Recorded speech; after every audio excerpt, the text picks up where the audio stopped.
आप सभी लोगों का स्वागत है आपके अपने YouTube channel future online classes में। आज हम इस वीडियो में एक्सीलेंट पब्लिकेशन के गाइड पुस्तक के अर्थशास्त्र के महत्वपूर्ण प्रश्न करेंगे जो कि क्लास 10 से रिलेटेड है। बहुत सारे बच्चों का कमेंट आ रहा था कि सर एक्सीलेंट पब्लिकेशन पुस्तक के जो है सभी प्रश्न करा दे, इसलिए जो है इसका भी सीरीज जारी किया जा रहा है जिसमें सभी सब्जेक्ट का जो है अलग अलग वीडियो आपको मिलेंगे। डेली बेसिस पर जो है प्रैक्टिस कराए जाएंगे आपको।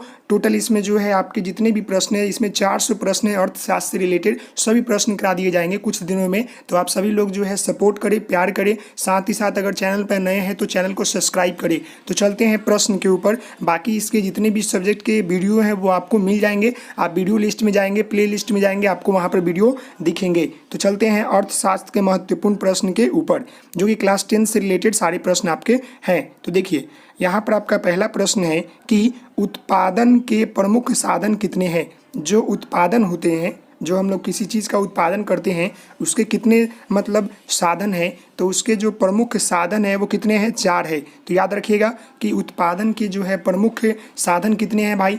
तो उत्पादन के जो प्रमुख साधन हैं वो आपके कितने हैं, 4 है। अगला प्रश्न आपका है, देखिए उत्पादन का क्या अर्थ होता है। तो उत्पादन का क्या अर्थ होगा, पहले ऑप्शन आप पढ़िए। नई वस्तु का सृजन करना, उपयोगिता का सृजन, उपयोगिता का नाश, लाभदायक होना। तो देखिए उत्पादन का जो अर्थ होता है वह यह होता है कि उपयोगिता का सृजन करना, उपयोगिता। तो इसका आंसर क्या हो जाएगा, ऑप्शन आपका बी होगा। अब आप बोलेंगे कि नई वस्तुओं का सृजन करना, इसका मतलब होता है कि नया वस्तुओं का निर्माण करना। तो उत्पादन मतलब कि ये भी हो सकता है, लेकिन इसका जो सही उत्तर होगा वो आपका क्या होगा, उपयोगिता का सृजन करना। हम जो उपयोग करते हैं चीज़ों में उसका सृजन करना, ना कि नई नई वस्तुओं का सृजन करना। हम जो उपयोग करेंगे नया नया मतलब उपयोग करेंगे तो हमारा उत्पादन खुद पर खुद ऑटोमेटिक बढ़ेगा। तो इसका आंसर क्या हो जाएगा, ऑप्शन बी होगा। नई वस्तु का सृजन भी हो सकता है जी। अगले प्रश्न को देखते हैं। देखिए अगला यहाँ 3 नंबर प्रश्न आपका है कि उत्पादन का निष्क्रिय साधन है। तो उत्पादन का जो निष्क्रिय साधन है वह क्या है, तो वह जो है आपका भूमि है। निष्क्रिय साधन क्या है, भूमि है। भूमि से ही तो हम लोग ज़्यादातर उत्पादन का साधन है। तो इसका आंसर क्या हो जाएगा, ऑप्शन आपका डी हो जाएगा। नेक्स्ट आपका है, निम्नलिखित में से भूमि की विशेषता कौन सी है। देखिए इसी तरह के प्रश्न आपको आएंगे क्योंकि यह आपके सारे 10th लेवल के प्रश्न हैं जो कि आपको पढ़ा होगा आपने। देखिए यहाँ क्या पूछ रहा है 4 नंबर में कि निम्नलिखित में से भूमि की विशेषता कौन सी है। वह नाशवान है, वह मनुष्य निर्मित है, उसमें गतिशील का अभाव है, उसमें समान उर्वरता है। तो ये देखिए इसका आंसर क्या हो जाएगा 4 नंबर का, तो उसमें गतिशील का अभाव है। तो इसका आंसर क्या हो जाएगा, देखिए निम्नलिखित में से भूमि की विशेषता कौन सी है, तो उसमें गतिशील का अभाव है, बाकी सब गलत है। तो इसका आंसर क्या हो जाएगा, ऑप्शन सी हो जाएगा। अगले प्रश्न को देखते हैं। थोड़ा सा इसमें दिमाग लगाना पड़ेगा क्योंकि क्लास 10th आपको पढ़े हुए 1-2 साल पीछे हो गए होंगे तो भूल गए होंगे। देखिए 5 नंबर प्रश्न है, अर्थशास्त्र में भूमि का तात्पर्य क्या है। तो अर्थशास्त्र में जो है भूमि का तात्पर्य क्या है। देखिए पहला ऑप्शन देखिए, प्रकृति प्रदत्त सभी निःशुल्क वस्तुएं, जमीन की ऊपरी सतह, जमीन का निचली सतह, केवल खनिज संपत्ति। तो देखिए और जो भूमि का जो अर्थ होता है अर्थशास्त्र के तात्पर्य के अनुसार वह यह होता है कि प्रकृति प्रदत्त सभी निःशुल्क वस्तुएं जो कि हमें भूमि से मिलता है। तो इसका आंसर क्या हो जाएगा, ऑप्शन आपका ए हो जाएगा, याद रखिएगा। अगला प्रश्न है, निम्नलिखित में से कौन उत्पादक है, बढ़ई, भिखारी, ठग या शराबी। तो निम्नलिखित में से कौन सा मतलब आपका उत्पादक है, तो बढ़ई जो है उत्पादक है। उत्पादक अभी ऊपर आपने देखा है कि उपयोगिता का सृजन करना, तो यही इसका आंसर हो जाएगा, ऑप्शन आपका ए हो जाएगा। नेक्स्ट आपका प्रश्न है, कौन उत्पादन का साधन है। तो देखिए उत्पादन का साधन क्या है, वितरण, श्रम, विनिमय, उपयोगिता। उपभोग मतलब यूज करना, वितरण मतलब देना, विनिमय मतलब आदान प्रदान करना, वही श्रम। तो इसमें क्या हो जाएगा, जो उत्पादन का जो साधन है वो क्या है, श्रम है। श्रम मतलब मेहनत करेंगे तो ही तो उत्पादन पाएंगे जी। तो इसका आंसर क्या हो जाएगा, ऑप्शन बी हो जाएगा। नेक्स्ट आपका है, निम्नलिखित में कौन उत्पादन का साधन नहीं है। देखिए संगठन, उद्यम, पूंजी, उपभोग। तो निम्नलिखित में से जो है आपका उत्पादन का जो स्रोत मतलब साधन नहीं है वो क्या है, उपभोग। बाकी सब जो है उत्पादन का साधन है। कैसे है, तो देखिए हमें संगठन चाहिए किसी चीज़ का उत्पादन के लिए, मतलब उद्यम भी चाहिए और पूंजी भी चाहिए, तभी ना हम किसी चीज़ का उत्पादन कर सकते हैं। लेकिन उपभोग क्या करता है, सिर्फ यूज करता है ना, जो चीज़ बन जाते हैं। तो इसका आंसर क्या होगा, ऑप्शन डी हो जाएगा कि यह जो उपभोग है वह उत्पादन का साधन नहीं है, बाकी सब साधन है जी। अगला प्रश्न आपका है, निम्नलिखित में से कौन पूंजी है। तो देखिए निम्नलिखित में से पूंजी कौन है, फटा हुआ वस्त्र, बिना व्यवहार में लाई जाने वाली मशीन, किसान का हल, घर के बाहर पड़ा पत्थर। तो इसमें क्या हो जाएगा, ये तो सबसे इजी प्रश्न आपको लग रहा है। किसान का जो हल होगा वही तो किसान के लिए पूंजी होगा। फटा हुआ वस्त्र क्या पूंजी है? नहीं ना है। बिना बिना व्यवहार में लाई जाने वाली मशीन है, ये भी नहीं है। घर के बाहर रखा हुआ पत्थर, ये भी नहीं है। जो किसान का हल है वह क्या है कि पूंजी है किसान का। तो इसका आंसर क्या हो जाएगा, ऑप्शन आपका सी हो जाएगा। नेक्स्ट प्रश्न है, जो व्यक्ति व्यवसाय में जोखिम का वहन करता है उसे क्या कहते हैं? तो जो व्यक्ति जो होता है व्यवसाय में जोखिम का वहन करता है उसे हम लोग पूंजीपति बोलते हैं। क्यों बोलते हैं? कि वह व्यवसाय में जो है बहुत सारा पूंजी लगा देता है, तो क्या हो गया, जोखिम बड़ा कार्य करता है, तो उसे हम लोग क्या बोलते हैं, पूंजीपति। इसका आंसर भी हो जाएगा। नेक्स्ट है, निम्नलिखित में से कौन श्रम के अंतर्गत आता है? देखिए, सिनेमा देखना, छात्र द्वारा मनोरंजन के लिए क्रिकेट खेलना, शिक्षक द्वारा अध्यापन और संगीत का अभ्यास आनंद के लिए करना। तो निम्नलिखित में से जो है इसमें श्रम कहाँ पर आ रहा है, मतलब मेहनत कहाँ पर आ रहा है? तो इसमें क्या आ रहा है, इसमें तो मेहनत आपका आ रहा है शिक्षक द्वारा अध्यापन करना, यही जो है श्रम है। बाकी सब तो नहीं दिख रहा, वो सब तो मनोरंजन के लिए किया जा रहा है। तो इसका आंसर क्या हो जाएगा, ऑप्शन आपका सी हो जाएगा। नेक्स्ट है आपका, भारत में हरित क्रांति कब आई? तो भारत में जो है हरित क्रांति की शुरुआत जो है 60 के दशक में जो है हुआ था। तो इसका आंसर क्या हो जाएगा, ऑप्शन आपका बी हो जाएगा। समझ में आ गया? अगले प्रश्न की ओर बढ़ते हैं। देखिए, तो अगला प्रश्न आपको दिखेगा कि देश में किस राज्य से हरित क्रांति की शुरुआत हुई? काफ़ी महत्वपूर्ण प्रश्न मैं आपको बता रहा हूँ। देखिए, यह तो बहुत ही महत्वपूर्ण प्रश्न है कि देश के जो है निम्नलिखित में से किस राज्य में से जो है हरित क्रांति की शुरुआत हुई थी? तो हरित क्रांति की जो शुरुआत हुई थी वो पंजाब राज्य से हुई थी। तो इसका आंसर क्या हो जाएगा, ऑप्शन आपका बी हो जाएगा। अगला प्रश्न है, हरित क्रांति का सर्वाधिक प्रभाव पड़ा किस मतलब चीज़ पर पड़ा? तो हरित क्रांति का जो सर्वाधिक प्रभाव पड़ा वह निम्नलिखित में से जो है आपके गेहूं उत्पादन पर पड़ा था। तो इसका आंसर क्या हो जाएगा, ऑप्शन आपका ए, गेहूं पर पड़ा था। नेक्स्ट है आपका, देखिए नेक्स्ट प्रश्न है आपका यहाँ पर कि मनुष्य की मूलभूत आवश्यकताएं क्या है? भोजन और वस्त्र, मकान, शिक्षा, उपयुक्त सभी। तो देखिए, मनुष्य की जो मूलभूत आवश्यकताएं हैं वो अभी क्या है, पहले तो रोटी कपड़ा मकान था, लेकिन अब जो है शिक्षा को भी जोड़ दिया गया है। तो ये जो तीनों ऑप्शन है, भोजन, वस्त्र, मकान और शिक्षा, इसका आंसर हो जाएगा ऑप्शन डी, उपयुक्त सभी। हमें चारों चीज़ चाहिए, भोजन भी चाहिए, वस्त्र भी चाहिए, मकान भी चाहिए और शिक्षा भी चाहिए। तो इसका आंसर क्या हो जाएगा, ऑप्शन आपका डी हो जाएगा। जी, अगले प्रश्न को देखिए, निम्न में से कौन मानवीय पूंजी नहीं है? स्वास्थ्य, प्रशिक्षण, अकुशलता, प्रबंधन। तो निम्नलिखित में से जो मानव पूंजी नहीं है, स्वास्थ्य तो हमारा मानव पूंजी है, प्रशिक्षण भी जो है हमारा मानव पूंजी है, लेकिन अकुशलता जो है नहीं है, यही इसका आंसर हो जाएगा। अकुशलता जो है मानव पूंजी नहीं है, बाकी हमारा प्रबंधन, प्रशिक्षण या स्वास्थ्य जो है मानव पूंजी है।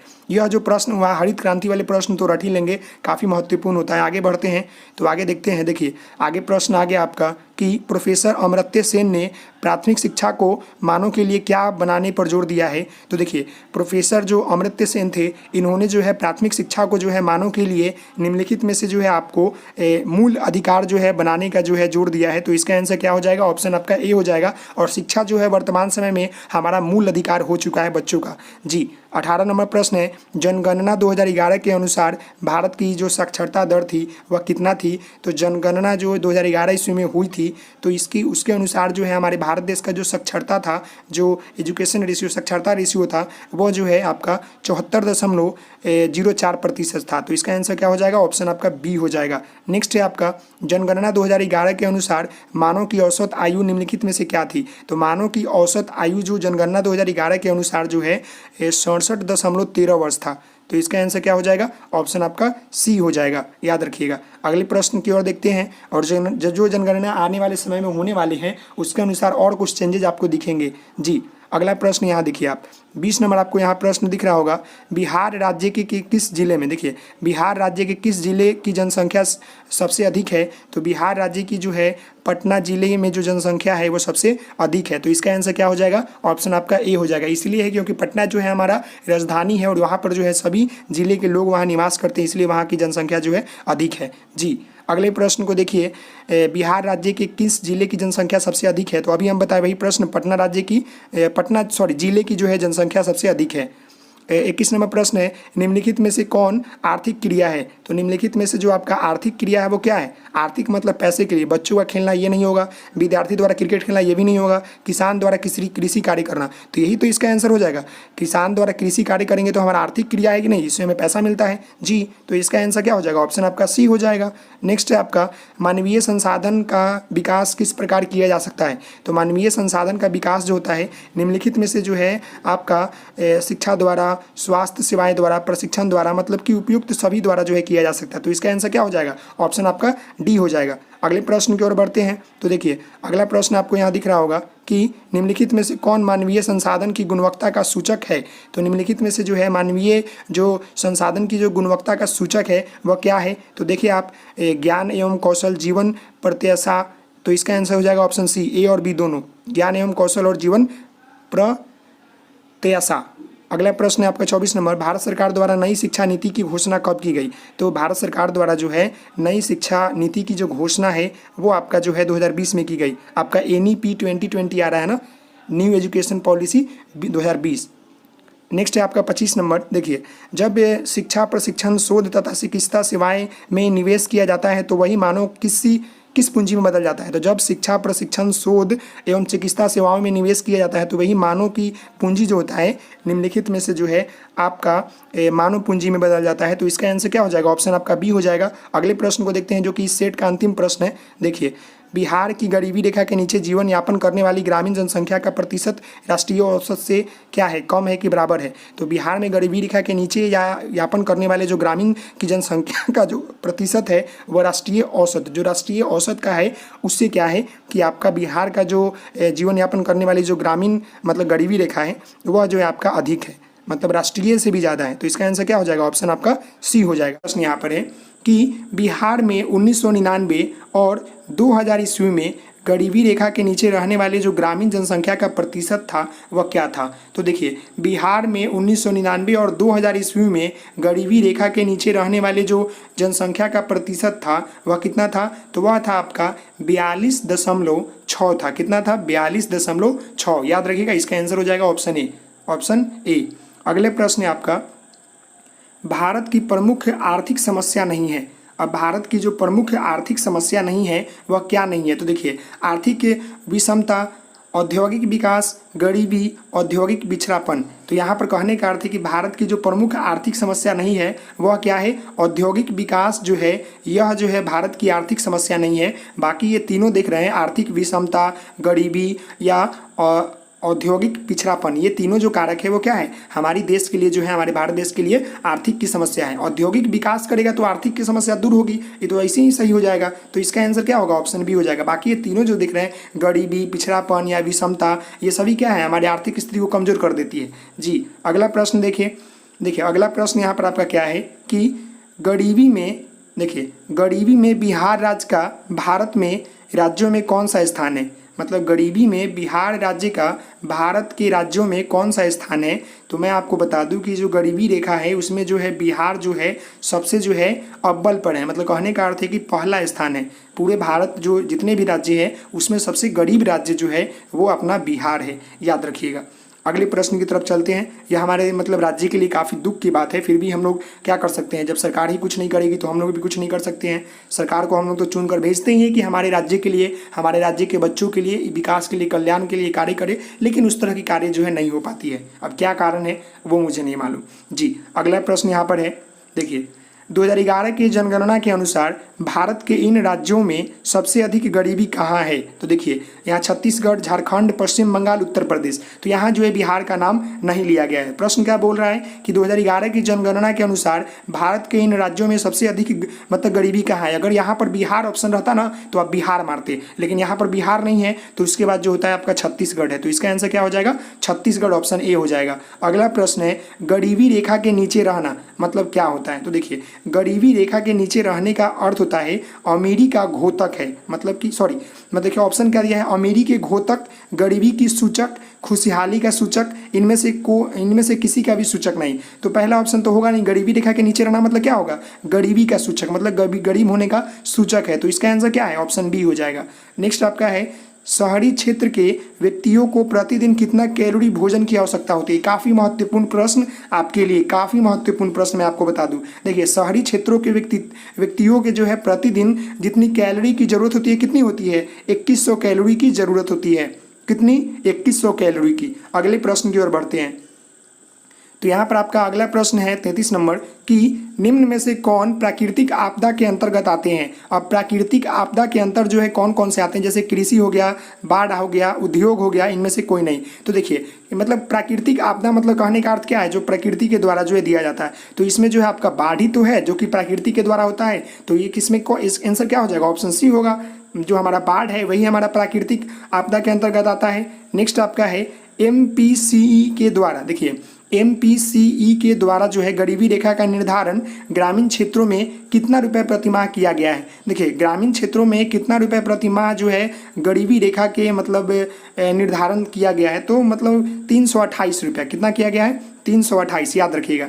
328 रुपया जो है MPC के द्वारा जो है गरीबी रेखा का निर्धारण जो है ग्रामीण क्षेत्रों में जो है किया गया है, प्रति माह किया गया है। जो गरीब के अंतर्गत आते हैं उनको 328 रुपया देने की बात कही गई है। नेक्स्ट आपका है SGSY योजना की शुरुआत। अब इसका फुल फॉर्म मुझे अभी नहीं याद है, आप लोग देख लेंगे गूगल से। देखिए, SGSY योजना की शुरुआत कब की गई थी? तो SGSY योजना की जो शुरुआत हुई थी आपका कब हुआ था? यह आपका हुआ था 1999 ईस्वी में। कब हुआ था? 1999 में, याद रखिएगा। समझ में आ गया?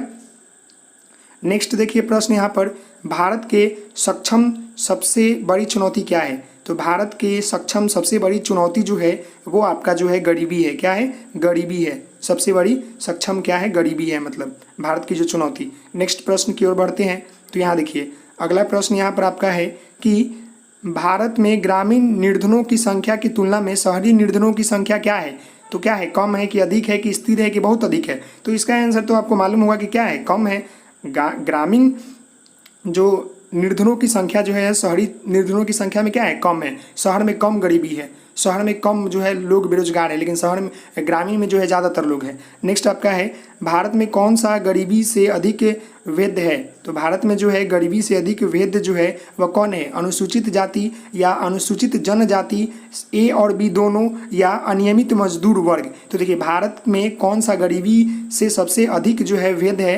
तो वह जो है आपका, इसका आंसर क्या हो जाएगा? वो आपका हो जाएगा A और B दोनों, मतलब कि अनुसूचित जाति और अनुसूचित जनजाति, ये दोनों लोग जो है बहुत पीछे हैं। नेक्स्ट आपका है, बिहार राज्य की न्यूनतम मजदूरी कितनी है? तो बिहार राज्य की जो न्यूनतम मजदूरी है वो आपका जो है 60 रुपये है। कितना है? 60 रुपये। तो इसका आंसर क्या होगा? ऑप्शन आपका A हो जाएगा। अगला प्रश्न है, निम्नलिखित में से किस राज्य की न्यूनतम मजदूरी सर्वाधिक है? तो देखिए, न्यूनतम मजदूरी जो है सर्वाधिक जो है वो महाराष्ट्र का है। महाराष्ट्र में जो है न्यूनतम मजदूरी भी जो है ज़्यादा है अन्य राज्यों की अपेक्षा। अगले प्रश्न की ओर बढ़ते हैं। तो देखिए, अगला प्रश्न यहाँ पर है कि बिहार में छात्र छात्राओं को छात्रवृत्ति योजना के अंतर्गत लाभान्वित किया गया है, जो वर्ष 2005 से 6 की तुलना में वर्ष 2008 के 9 में कितने गुना किया गया? तो 2005 से 6 में जो छात्रवृत्ति दी जा रही थी उसको बढ़ाकर जो है 2008 से 9 ईस्वी में जो है कितना किया? 2 गुना किया गया, 3 गुना, 4 गुना, 5 गुना। तो क्या किया गया कि 3 गुना कर दिया गया, 3 गुना।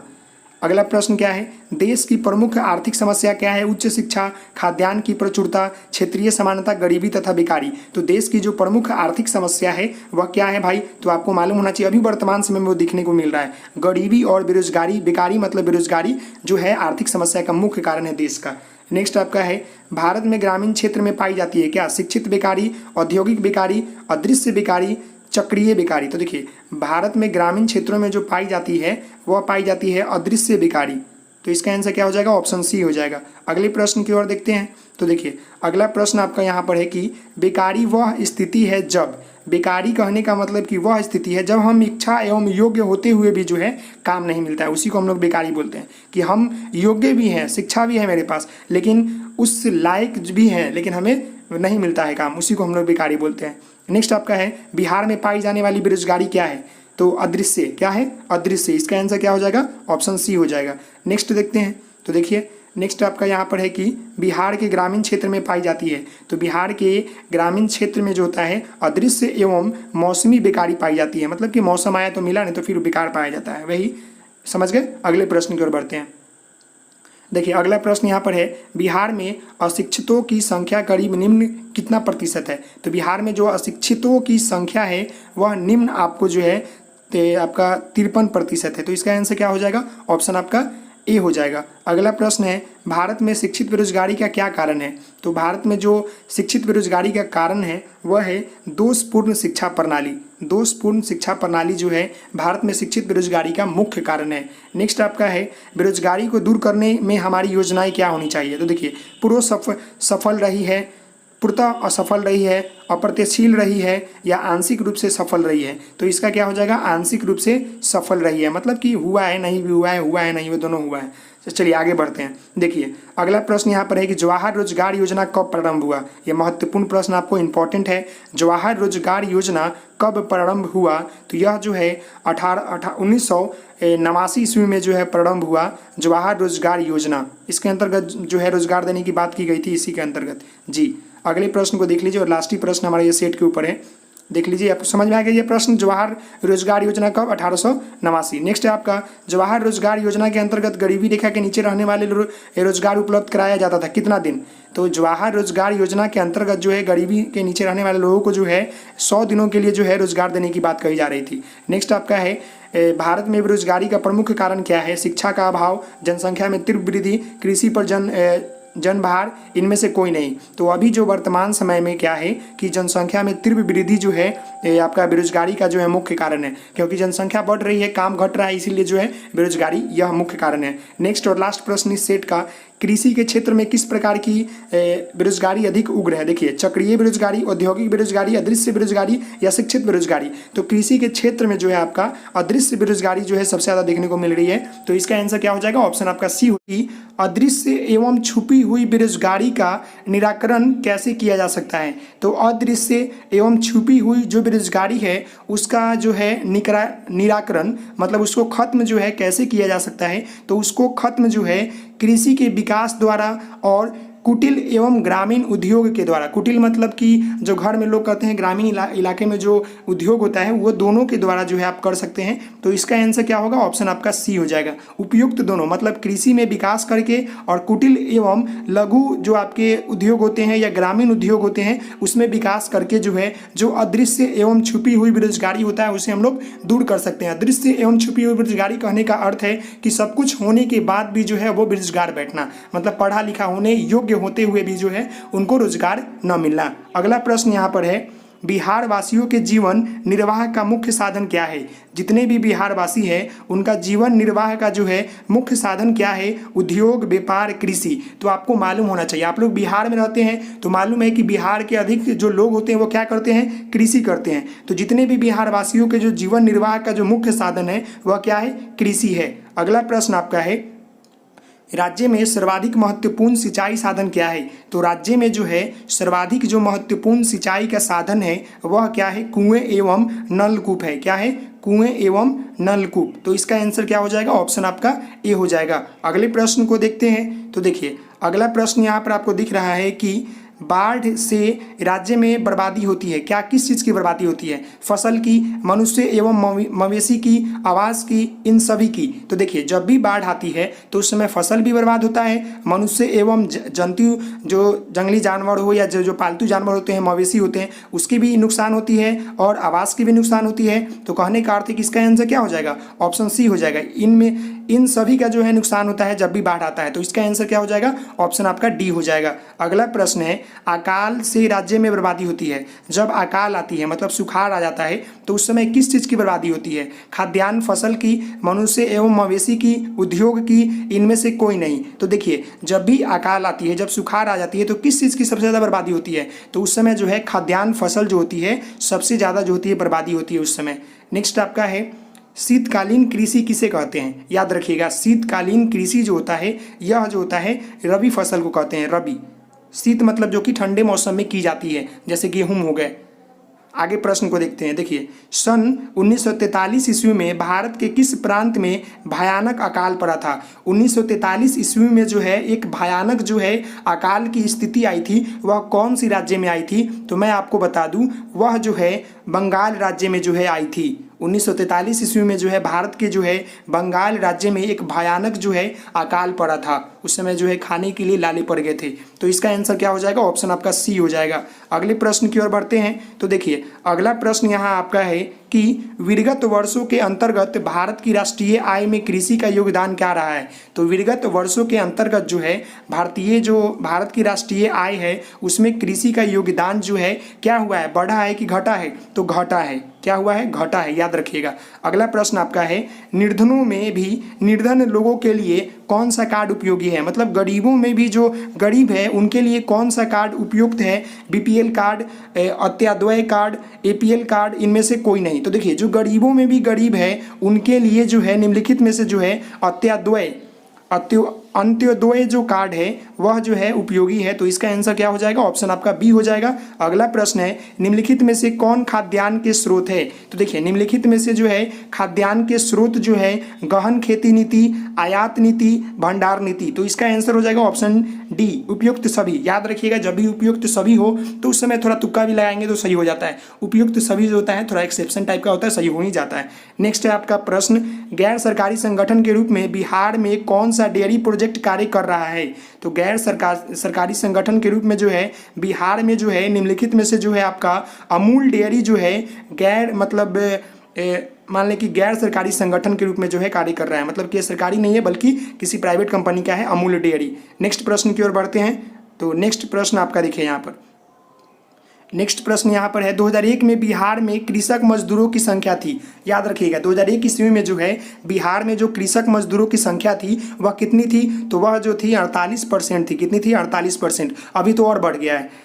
नेक्स्ट है आपका 1991 में बिहार में कृषक मजदूरों की संख्या कितनी थी? तो 1991 ईस्वी में जो है बिहार में कृषक मजदूरों की संख्या की थी 37.1 मतलब 37.1% था। देखिए 1991 में 37 था, 2000 में 48 हुआ, अभी तो कुछ ज़्यादा ही हो गया होगा। नेक्स्ट है बिहार के कृषक मजदूर है क्या है? अशिक्षित है, शिक्षित है, ज्ञानी है या कुशल है? तो बिहार के जो कृषक मजदूर हैं वह क्या है?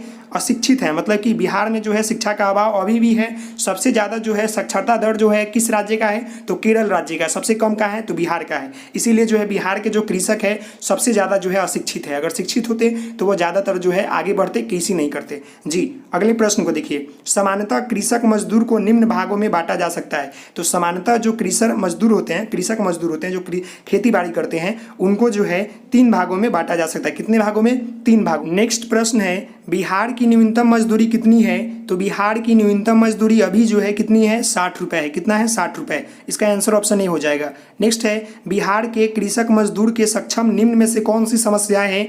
बहुत कम मजदूरी, ऋणग्रस्त, मौसमी बेरोजगारी, उपयुक्त सभी। देखिए उपयुक्त सभी आ गया, मतलब कि इसका आंसर वही होगा ऑप्शन डी, उपयुक्त सभी।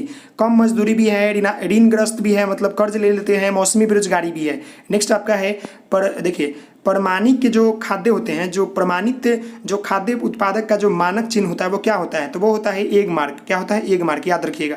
नेक्स्ट आपका है उपभोक्ता इंटरनेशनल की स्थापना कब हुई? तो उपभोक्ता इंटरनेशनल की स्थापना जो है 1962 ईस्वी में हुई। तो इसका आंसर क्या हो जाएगा? ऑप्शन आपका डी हो जाएगा। अगले प्रश्न की ओर बढ़ते हैं। तो देखिए अगला प्रश्न आपको यहाँ दिख रहा है कि जिस देश की राष्ट्रीय आय अधिक होता है वह देश क्या कहलाता है?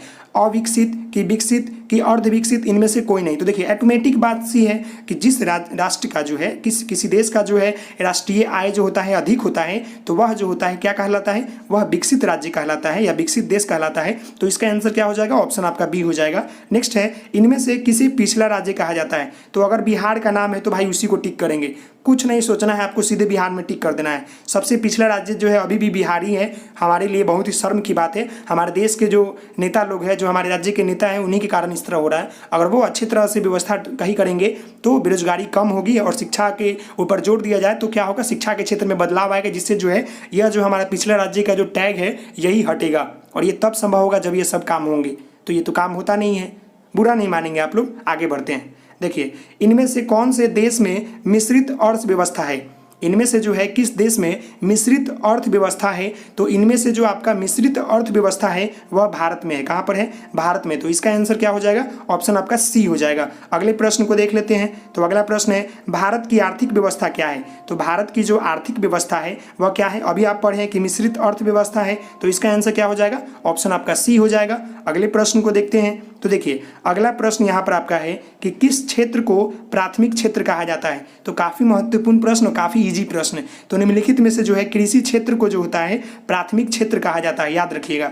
नेक्स्ट आपका है भारत में योजना आयोग का गठन कब हुआ था। तो भारत में जो है योजना आयोग का गठन जो है 1950 ईस्वी में हुआ था। तो कब हुआ था, तो 15 मार्च 1950 ईस्वी को हुआ था। 15 मार्च 1950 ईस्वी को जो है आयोग जो आपका भारत का योजना आयोग का जो है गठन हुआ था। नेक्स्ट है ऊर्जा के मुख्य स्रोत क्या है। कोयला, पेट्रोलियम, विद्युत, इनमें से सभी। तो आपको मिल गया ऑप्शन क्या है भाई, हम बोले हैं कि जब भी आपको इनमें से सभी लगे तो वही टिक लगा देना है कि इनमें से सभी। कोयला से भी ऊर्जा मिलता है, पेट्रोलियम से भी मिलता है, विद्युत से भी मिलता है। नेक्स्ट आपका है अर्थव्यवस्था के मुख्य कितने प्रकार होते हैं। तो अर्थव्यवस्था के जो है मुख्य आपके निम्नलिखित में से जो है 3 प्रकार होते हैं। तो इसका आंसर क्या हो जाएगा, ऑप्शन आपका सी है कि भारत में नीति आयोग की स्थापना कब हुई। काफी महत्वपूर्ण प्रश्न, याद रखिएगा। भारत में नीति आयोग की जो स्थापना हुई थी वह कब हुई थी। तो भारत में जो है नीति आयोग की स्थापना जो है मोदी सरकार आने के बाद हुई है, मतलब कि 2015 ईस्वी में जो है नीति आयोग की स्थापना हुई है। तो इसका आंसर क्या हो जाएगा, ऑप्शन आपका सी हो जाएगा। अगला प्रश्न देख लीजिए, जनसंख्या वृद्धि में आर्थिक विकास की गति क्या है। तीव्र हो जाती है, मध्य हो जाती है, या सामान्य रहती है, या इनमें से कोई नहीं। तो देखिए जब जनसंख्या मतलब बढ़ेगा तो वहाँ का जो आर्थिक विकास है उसमें क्या होगी, मंद हो जाएगी, मतलब कि कमी हो जाएगी। जब जनसंख्या बढ़ जाएगा, लोग बेरोजगार बैठेंगे, तो वहाँ का जो है आर्थिक क्या हो जाएगा, विकास वो कम हो जाती है, तो मंद हो जाती है। तो इसका आंसर क्या हो जाएगा, ऑप्शन आपका बी हो जाएगा। अगला प्रश्न यहाँ पर है आर्थिक क्रियाओं का उद्देश्य होता है। जो आर्थिक क्रियाएं होती है उसका उद्देश्य क्या होता है। जो हमारा आर्थिक क्रियाएं होती है, जो हम काम करते हैं पैसों के लिए, उसका उद्देश्य क्या होता है, जीविकोपार्जन, परिभ्रमण, या मनोरंजन, या इनमें से कोई नहीं। तो जो हम लोग पैसा कमाते हैं उसका मतलब मुख्य उद्देश्य क्या है, उसका मुख्य उद्देश्य यही है कि जीविकोपार्जन, जीवन जीने के लिए हम लोग कोई भी आर्थिक वाला कार्य करते हैं पैसे के लिए। नेक्स्ट आपका है आर्थिक विकास का गैर आर्थिक कारक कौन सा है। आर्थिक विकास का जो है गैर आर्थिक कारक क्या है। देखिए तकनीकी विकास, प्राकृतिक विकास, मानवीय संसाधन, या सामाजिक संस्थाएं। तो यहाँ पर क्या हो जाएगा इसका आंसर, कि यहाँ बोल रहा है कि जो आपका आर्थिक विकास का गैर जो आर्थिक कारक है वो क्या होगी, तकनीकी विकास जो होगा यह आपका गैर आर्थिक कारक हो सकता है। बाकी जो आपकी प्राकृतिक संसाधन, मानवीय संसाधन, या सामाजिक संस्थाएं जो है ये सभी जो है आपके आर्थिक विकास के अंतर्गत आते हैं। तो इसका आंसर ऑप्शन ए हो जाएगा। अगले प्रश्न की ओर बढ़ते हैं। तो देखिए यहाँ पर आपका अगला प्रश्न दिख रहा होगा कि किस क्षेत्र को द्वितीय क्षेत्र कहा जाता है। कल वाले वीडियो में मैंने आपको बताया था कि किस क्षेत्र को जो है प्राथमिक क्षेत्र कहा जाता है। तो प्राथमिक क्षेत्र जो होता है कृषि को कहा जाता है, और द्वितीय क्षेत्र जो होता है विद्युत को कहा जाता है, विद्युत।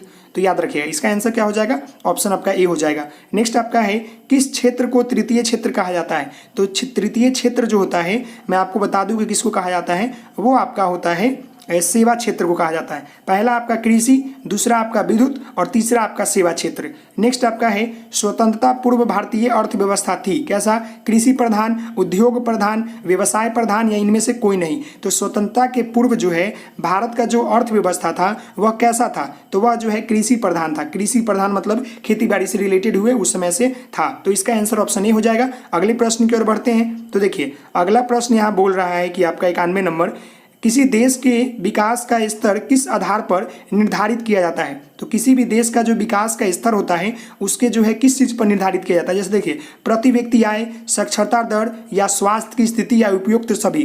तो यहाँ जो आंसर होगा वो ऑप्शन आपका डी हो जाएगा। किसी देश की जो विकास होता है उसके जो है प्रति व्यक्ति आय पर, साक्षरता दर पर, स्वास्थ्य की स्थिति, सभी पर जो है की जाती है। तो इसका आंसर क्या हो जाएगा, ऑप्शन आपका डी हो जाएगा। अगले प्रश्न को देखिए, भारत के पड़ोसी देशों में किस देश की प्रगति व्यक्ति आय अधिक है। भारत के पड़ोसी देशों में जो है किस देश में जो है प्रति व्यक्ति आय जो है अधिक है। तो नेपाल है, श्रीलंका है, बांग्लादेश है, म्यांमार है। तो श्रीलंका में तो होगा नहीं क्योंकि यहाँ तो अभी भूखमरी चल रहा है। नेपाल, बांग्लादेश और म्यांमार। तो मुझे बताइए क्या होगा।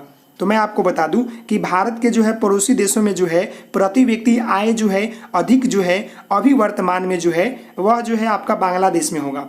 यहाँ कहाँ पर है, बांग्लादेश में है, क्योंकि पहले श्रीलंका में था। इसका आंसर ऐसे मैं आपको बता दूं पुस्तक में जो है बी दिया हुआ है, श्रीलंका दिया है, आप श्रीलंका लगा सकते हैं। लेकिन वर्तमान समय में आपको मालूम है कि श्रीलंका में जो है भूखमरी जो है स्थिति है, काफ़ी भूखमरी की स्थिति है। तो इसका आंसर आपका बांग्लादेश हो जाएगा। क्या हो जाएगा, बांग्लादेश हो जाएगा। अगले प्रश्न को देखते हैं। यहाँ पर देखिए, यदि राष्ट्रीय आय की अपेक्षा जनसंख्या में वृद्धि दर का अनुपात अधिक हो तो प्रति व्यक्ति आय क्या होगा। यदि राष्ट्रीय आय की अपेक्षा जनसंख्या में वृद्धि दर की अनुपात अधिक हो तो प्रति जो व्यक्ति आय होगा वो क्या होगा, अधिक होगा, कम होगा, सामान्य होगा। तो मैं आपको बता दूं कि क्या होगा, कम हो जाएगा। जब राष्ट्रीय आय की अपेक्षा जो है जनसंख्या में वृद्धि दर का अनुपात अधिक हो जाएगा तो वहाँ का जो प्रति व्यक्ति आय है वहाँ कम हो जाएगा। जहाँ जनसंख्या कम होता है वहाँ का आय ज़्यादा होता है। अब भारत में तो जनसंख्या ज़्यादा है तो यहाँ पर प्रति व्यक्ति आय क्या है, कम है। अगला प्रश्न देखिए, अगला प्रश्न जो है काफ़ी महत्वपूर्ण है, याद रखिएगा। फूट डालो, देखो फूट डालो राज करो की नीति किसने अपनाई। फूट डालो मतलब फूट डालो और राज करो की नीति जो है किसने अपनाई, काफ़ी महत्वपूर्ण है। तो अंग्रेजों ने अपनाई थी कि फूट डालो और राज करो। तो इसका आंसर क्या हो जाएगा, ऑप्शन आपका ए हो जाएगा। नेक्स्ट प्रश्न आपका है, भारत की प्रथम पंचवर्षीय योजना का कार्यकाल क्या था। भारत में जो प्रथम पंचवर्षीय योजना का जो कार्यकाल था वह क्या था। तो भारत का जो प्रथम पंचवर्षीय योजना था उसका कार्यकाल जो था 1951 से लेकर 56 तक था। तो इसका आंसर क्या हो जाएगा, ऑप्शन आपका ए हो जाएगा। अगला प्रश्न देखिए, बिहार में जीवन यापन का मुख्य साधन क्या है। तो आपको मालूम होना चाहिए कि बिहार का जो जीवन यापन करने का जो मुख्य साधन है वो आपका कृषि है। क्या है, कृषि है, खेती बाड़ी है। नेक्स्ट आपका है, एक समाजवादी अर्थव्यवस्था में, देखिए एक समाजवादी अर्थव्यवस्था में सर्वाधिक बल किस पर दिया जाता है। तो एक समाजवादी अर्थव्यवस्था में जो है सर्वाधिक बल जो होता है लोक कल्याण पर दिया जाता है, लोगों के जो है कल्याण के ऊपर जो है दिया जाता है। तो इसका आंसर क्या हो जाएगा, ऑप्शन आपका ए हो जाएगा। अगले प्रश्न की ओर बढ़ते हैं। तो देखिए अगला प्रश्न यहाँ पर है कि भारत में प्रथम पंचवर्षीय योजना की जो है शुरुआत कब हुई थी। तो भारत में जो है प्रथम पंचवर्षीय योजना की शुरुआत 1951 से लेकर 1956 तक चला था। तो इसका आंसर क्या हो जाएगा, ऑप्शन आपका बी हो जाएगा। अगला प्रश्न है, राष्ट्रीय विकास परिषद का गठन कब हुआ। तो राष्ट्रीय विकास परिषद का गठन जो है 1952 ईस्वी में हुआ था। कब हुआ था, 1952 ईस्वी। तो इसका आंसर क्या हो जाएगा, ऑप्शन आपका सी हो जाएगा। अगले प्रश्न को देखिए, बैंक उदाहरण है। बैंक जो है किसका उदाहरण है, प्राथमिक क्षेत्र, द्वितीय क्षेत्र, तृतीय क्षेत्र या चतुर्थ क्षेत्र। तो जो बैंक है आपका वह तृतीय क्षेत्र का जो है उदाहरण है, तृतीय क्षेत्र। अगले प्रश्न मतलब सेवा प्रदान करता है ना, तो इसका तृतीय क्षेत्र। अगले प्रश्न की ओर बढ़ते हैं।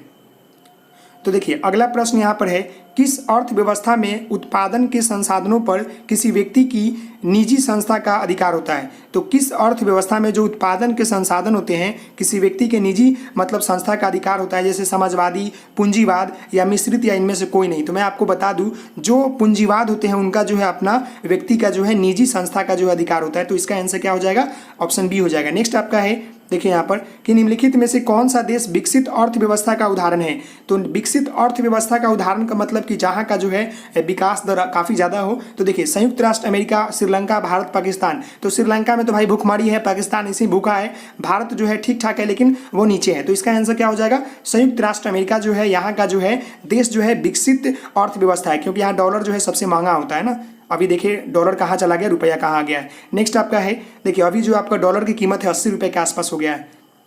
$1 की कीमत 80 रुपये, रुपये की कीमत घट गया है। देखिए नरेगा के अंतर्गत ग्रामीण मजदूरों को साल में कम से कम कितने दिनों की मजदूरी देने की बात कही गई है। तो ये भी महत्वपूर्ण प्रश्न है। आपने मालूम होगा कि जो मनरेगा होता है उसके अंतर्गत जो होता है, ये नरेगा होता है, उसके अंतर्गत जो होता है जो ग्रामीण होते हैं उनको कम से कम कितने दिन मजदूरी देने की बात कही गई है। तो 100 दिनों तक जो है कम से कम मजदूरी देने की बात कही गई है पूरे साल में। तो इसका आंसर क्या हो जाएगा, ऑप्शन आपका ए हो जाएगा। अगले प्रश्न को देखते हैं। तो देखिए अगला प्रश्न यहाँ पर आपका 104 नंबर है कि नरेगा एक कार्यक्रम है, राष्ट्रीय स्तर का या प्रांतीय स्तर का या विश्व स्तरीय का, इनमें से कोई नहीं। तो जो नरेगा का कार्य होता है वह क्या होता है, आपका राष्ट्रीय स्तर का कार्य है, राष्ट्र के ऊपर कार्य किया जाता है, राष्ट्र लेवल पर कार्य किया जाता है। नेक्स्ट आपका है, सतत विकास का उद्देश्य क्या होता है। आप केवल अपने लिए, केवल दूसरों के लिए, अपने लिए और आने वाले संतति के लिए, इनमें से कोई नहीं। तो जो सतत विकास का अर्थ होता है वो होता है अपने लिए और आने वाले संतति के लिए। तो इसका आंसर हो जाएगा ऑप्शन आपका सी। अगले प्रश्न को देखते हैं। तो देखिए अगला प्रश्न यहाँ पर है कि प्लास्टिक मुद्रा है, क्या है प्लास्टिक मुद्रा क्या है। देखिए चेक, एटीएम, ड्राफ्ट, इनमें से कोई नहीं। तो प्लास्टिक वाला मुद्रा क्या है, देखिए आपको मालूम होगा, आप रोज यूज करते हैं। तो एटीएम जो होता है आपका प्लास्टिक मुद्रा होता है। इसका आंसर ऑप्शन मतलब बी हो जाएगा। नेक्स्ट आपका है, जनसंख्या की दृष्टि से बिहार का भारत में कौन सा स्थान है। तो जनसंख्या की दृष्टि में जो है बिहार का जो है भारत में निम्नलिखित में से जो है तीसरा स्थान है। पहला तो उत्तर प्रदेश है और दूसरा बिहार अब आ जाता है, लेकिन यहाँ पर इसका आंसर तीसरा हो जाएगा। नेक्स्ट आपका है, सब्जी उत्पादन में बिहार में कौन सा स्थान है। तो सब्जी उत्पादन में जो है बिहार का जो है दूसरा स्थान है। क्या है, दूसरा स्थान। पहला तो उत्तर प्रदेश ही आ जाएगा भाई। नेक्स्ट है आपका, बिहार में किसकी प्रधानता है, कृषि की, उद्योग की, मत्स्य पालन की, खनिज की। तो बिहार में जो प्रधानता है मतलब जो प्राथमिकता है वो क्या है, कृषि की है। तो इसका आंसर क्या हो जाएगा, ऑप्शन आपका ये हो जाएगा। अगले प्रश्न की ओर बढ़ते हैं। तो देखिए अगला प्रश्न है और लास्ट ही प्रश्न समझिए, ये 3 है ये सेट का।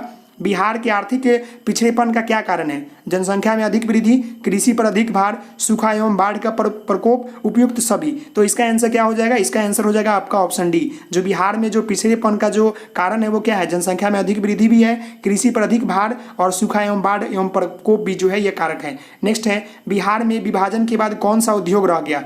तो बिहार जब झारखंड से विभाजित हुआ 2000 ईस्वी में, तो उसके बाद जो है बिहार में जो है केवल चीनी उद्योग रह गया, जो कि अभी है बहुत जगह बंद भी हो गया है। नेक्स्ट आपका है, बिहार के विकास में सबसे बड़ी बाधा क्या है? बाढ़, सुखाड़, अशिक्षा, अतिवृष्टि। तो जो बिहार के जो विकास में जो है सबसे बड़ी बाधा जो है वो क्या है आपका, मैं बता दूं, अशिक्षा।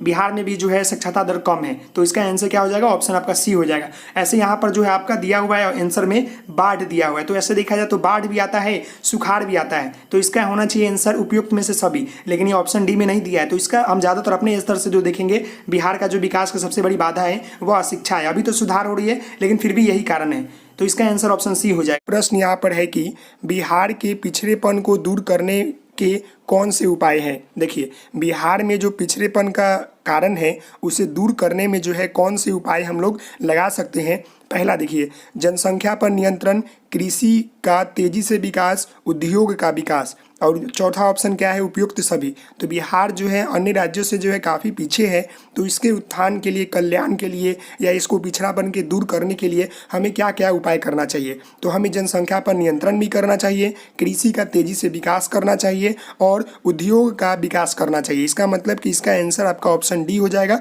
उपयुक्त सभी।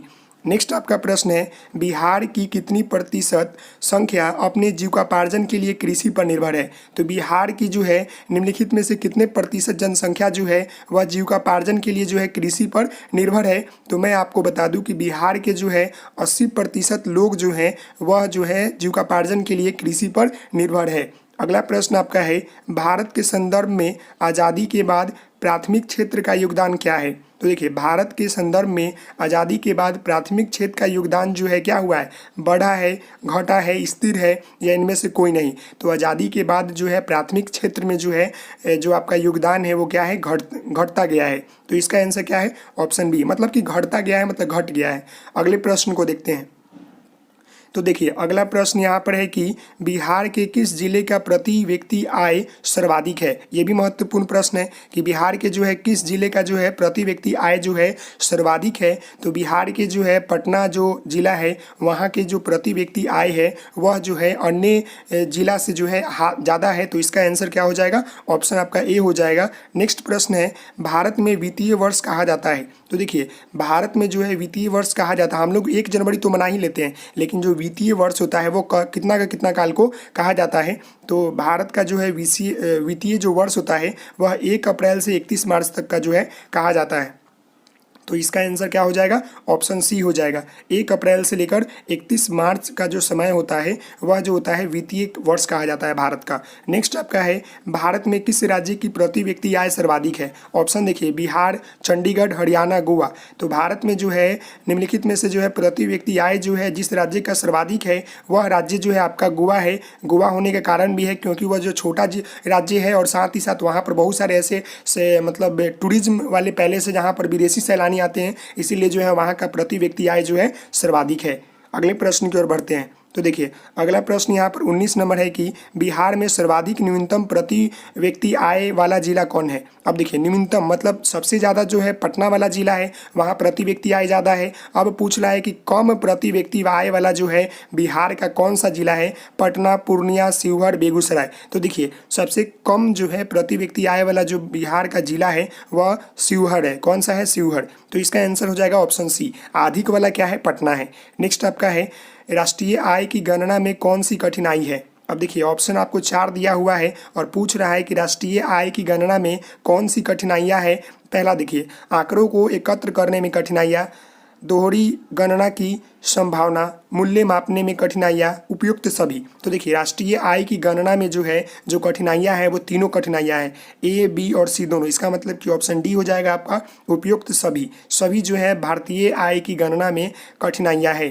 अगले प्रश्न को देखते हैं। तो देखिए अगला प्रश्न यहाँ पर है कि आपका सन 2008 से 9 के अनुसार भारत की औसत प्रति व्यक्ति आय कितना है। तो सन 2008 से 9 के अनुसार जो है भारत की प्रति व्यक्ति आय जो है कितना मतलब रुपए है। तो ऑप्शन आपको मिल रहा होगा नीचे। तो मैं आपको बता दूं कि सन 2008 और 9 के अनुसार जो है भारत की जो औसत प्रति व्यक्ति आय है वह 25,494 रुपये है। तो इसका आंसर क्या हो जाएगा, ऑप्शन आपका बी हो जाएगा। अगला प्रश्न है राष्ट्रीय आय इक्वल क्या होता है। यह आपका जो आ गया, अगर क्लास 10th पढ़े होंगे 12 का भी जो इसमें प्रश्न आ गया ये वाला 12 में आपको मिलेगा। देखिए राष्ट्रीय आय का मतलब क्या होता है। तो राष्ट्रीय आय का जो मतलब होता है वो होता है उपभोग प्लस विनियोग। तो इसका आंसर हो जाएगा ऑप्शन आपका ए। क्या हो जाएगा, उपभोग प्लस विनियोग। अगले प्रश्न को देखते हैं। तो देखिए अगला प्रश्न यहाँ पर है कि निम्न में से किसके अनुसार राष्ट्रीय लाभांश किसी समाज की वस्तुनिष्ठ अथवा भौतिक आय का वह भाग है जिसमें विदेशों से प्राप्त आय भी सम्मिलित होती है और उसकी मुद्रा के रूप में माप हो सकती है। जैसे देखिए पीगू, मार्शल, रॉबिन्स, किन्स। तो इसका जो आंसर होगा, थोड़ा लंबा प्रश्न है, इसे समझिएगा। देखिए इसे कहने के अनुसार है कि राष्ट्रीय लाभांश जो है किसी समाज की देखिए वस्तुनिष्ठ अथवा भौतिक आय का वह भाग जिसमें विदेशों से प्राप्त आय भी सम्मिलित हो सकती है, उसकी मुद्रा के रूप में माप हो सकती है। तो उसकी मुद्रा के रूप में जो माप होती है वो होता है आपका पीगू। तो इसका आंसर क्या हो जाएगा, ऑप्शन आपका ए हो जाएगा। अगला प्रश्न है भारत में राष्ट्रीय आय के आकलन के लिए कौन उत्तरदायी है। तो भारत में जो राष्ट्रीय आय का जो आकलन होता है, मतलब इवैल्यूएशन होता है राष्ट्रीय आय का, उसके लिए कौन उत्तरदायी है। तो उसके लिए जो है आपका केंद्रीय सांख्यिकी संगठन जो होता है वह उत्तरदायी होता है। तो इसका आंसर हो जाएगा ऑप्शन आपका ए। अगला प्रश्न है उत्पादन एवं आय गणना विधि आर्थिक दृष्टिकोण से है, क्या है, सहज है, वैज्ञानिक है, व्यवहारिक है, उपयुक्त, तीनों है। तो देखिए उत्पादन एवं आय गणना विधि जो है आर्थिक दृष्टिकोण से आपको मैं बता दूं यह जो है सहज भी है, वैज्ञानिक भी है और व्यवहारिक भी है। तो इसका आंसर क्या हो जाएगा, ऑप्शन आपका डी हो जाएगा। अगला प्रश्न आपका है कि गरीबी के दुष्चक्र की भावना को किसने बताया। तो गरीबी के दुष्चक्र की भावना को जो है निम्नलिखित में से मैं आपको बता दूं, देखिए Mahatma Gandhi, Marshall, Ragnar, Marx, Pigou. तो मैं आपको बता दूं कि गरीबी के दुष्चक्र की जो भावना थी उसको रैगनर मार्क्स ने बताया था। तो इसका आंसर क्या हो जाएगा, ऑप्शन आपका सी हो जाएगा। अगला प्रश्न है भारत में सबसे पहले राष्ट्रीय आय का आकलन किसने किया था। तो देखिए यह महत्वपूर्ण प्रश्न है कि भारत में जो है सबसे पहले राष्ट्रीय आय का आकलन जो है दादा भाई नौरोजी ने किया था। किसने किया था, दादा भाई नौरोजी ने किया था। नेक्स्ट आपका है राष्ट्रीय आय समिति का गठन निम्नलिखित में से किसकी अध्यक्षता में हुआ था। तो राष्ट्रीय आय समिति का गठन जो है निम्नलिखित में से जो है प्रोफेसर पीसी महालनोबिस के अध्यक्षता में हुआ था।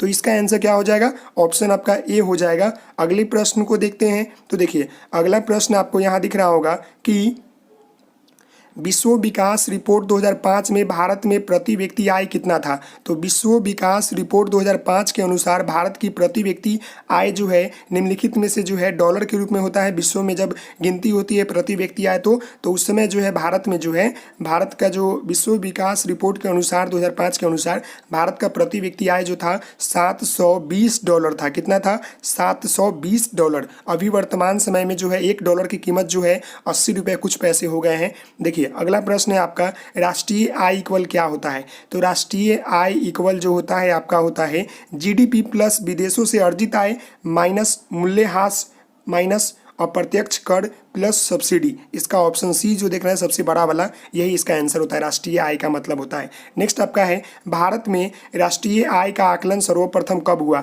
तो भारत में राष्ट्रीय आकलन जो है सर्वप्रथम दादा भाई नौरोजी ने किया था। अब यहाँ पूछ लिया कि कब हुआ, तो वह जो है 1868 ईस्वी में हुआ था। कब हुआ था, 1868 ईस्वी में भारत के राष्ट्रीय आय का आकलन 1868 ईस्वी में। अगले प्रश्न की ओर देखते हैं। तो देखिए अगला प्रश्न यहाँ पर है कि राष्ट्रीय आय मापने की निम्नलिखित में से कौन सी विधियां हैं। जैसे आय विधि, उत्पादन विधि, व्यय विधि, उपयुक्त सभी। तो देखिए इसका जो आंसर होगा वो ऑप्शन आपका डी हो जाएगा, उपयुक्त सभी। देखिए जब भी ये सब उपयुक्त सभी लगे ना, ऑल ऑफ दीज वाला ज़्यादातर सही होता है, इसीलिए लगा देंगे, नहीं भी आए तो लगा देंगे उपयुक्त सभी।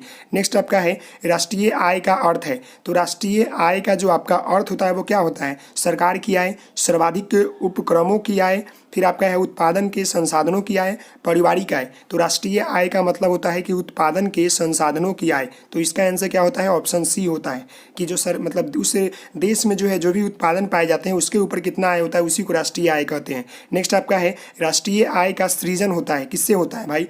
तो राष्ट्रीय आय का जो सृजन होता है वह आपका जो है उत्पादन क्रियाओं द्वारा होता है। किसके द्वारा होता है? उत्पादन क्रियाओं द्वारा होता है। तो इसका आंसर क्या हो जाएगा? ऑप्शन आपका डी हो जाएगा। अगले प्रश्न को देखते हैं। तो देखिए अगला प्रश्न और लास्ट ही प्रश्न है हमारा 3 इस सेट का। उत्पादन गणना पद्धति का प्रयोग सर्वप्रथम किस देश में हुआ था? तो उत्पादन गणना पद्धति का प्रयोग जो है सर्वप्रथम जो है ब्रिटेन देश में हुआ था। कहाँ हुआ था? ब्रिटेन देश में जो है सर्वप्रथम इसका उपयोग हुआ था उत्पादन गणना पद्धति का। नेक्स्ट आपका प्रश्न है, थोड़ा लंबा प्रश्न है, ध्यान से सुनिएगा।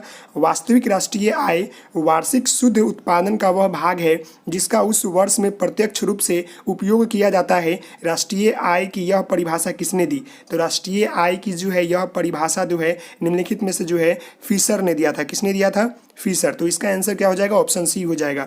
नेक्स्ट आपका है राष्ट्रीय आय में क्या क्या सम्मिलित रहता है? तो राष्ट्रीय आय में जो है क्या क्या सम्मिलित रहता है? ऑप्शन देखिए, विदेशों से प्राप्त आय, घरेलू उत्पादनों से प्राप्त आय, क एवं ख दोनों, इनमें से कोई नहीं। तो राष्ट्रीय आय का जो मतलब सम्मिलित होता है वो यह होता है कि विदेशों से प्राप्त आय, साथ ही साथ घरेलू उत्पादनों से जो प्राप्त आय होता है उसी को हम लोग राष्ट्रीय आय कहते हैं। तो इसका आंसर क्या हो जाएगा? ऑप्शन आपका सी हो जाएगा, क और ख दोनों। तो इसका आंसर ऑप्शन सी हो गया। प्रश्न यहाँ पर है कि राज्य घरेलू उत्पादन का आकलन कैसे किया जाता है?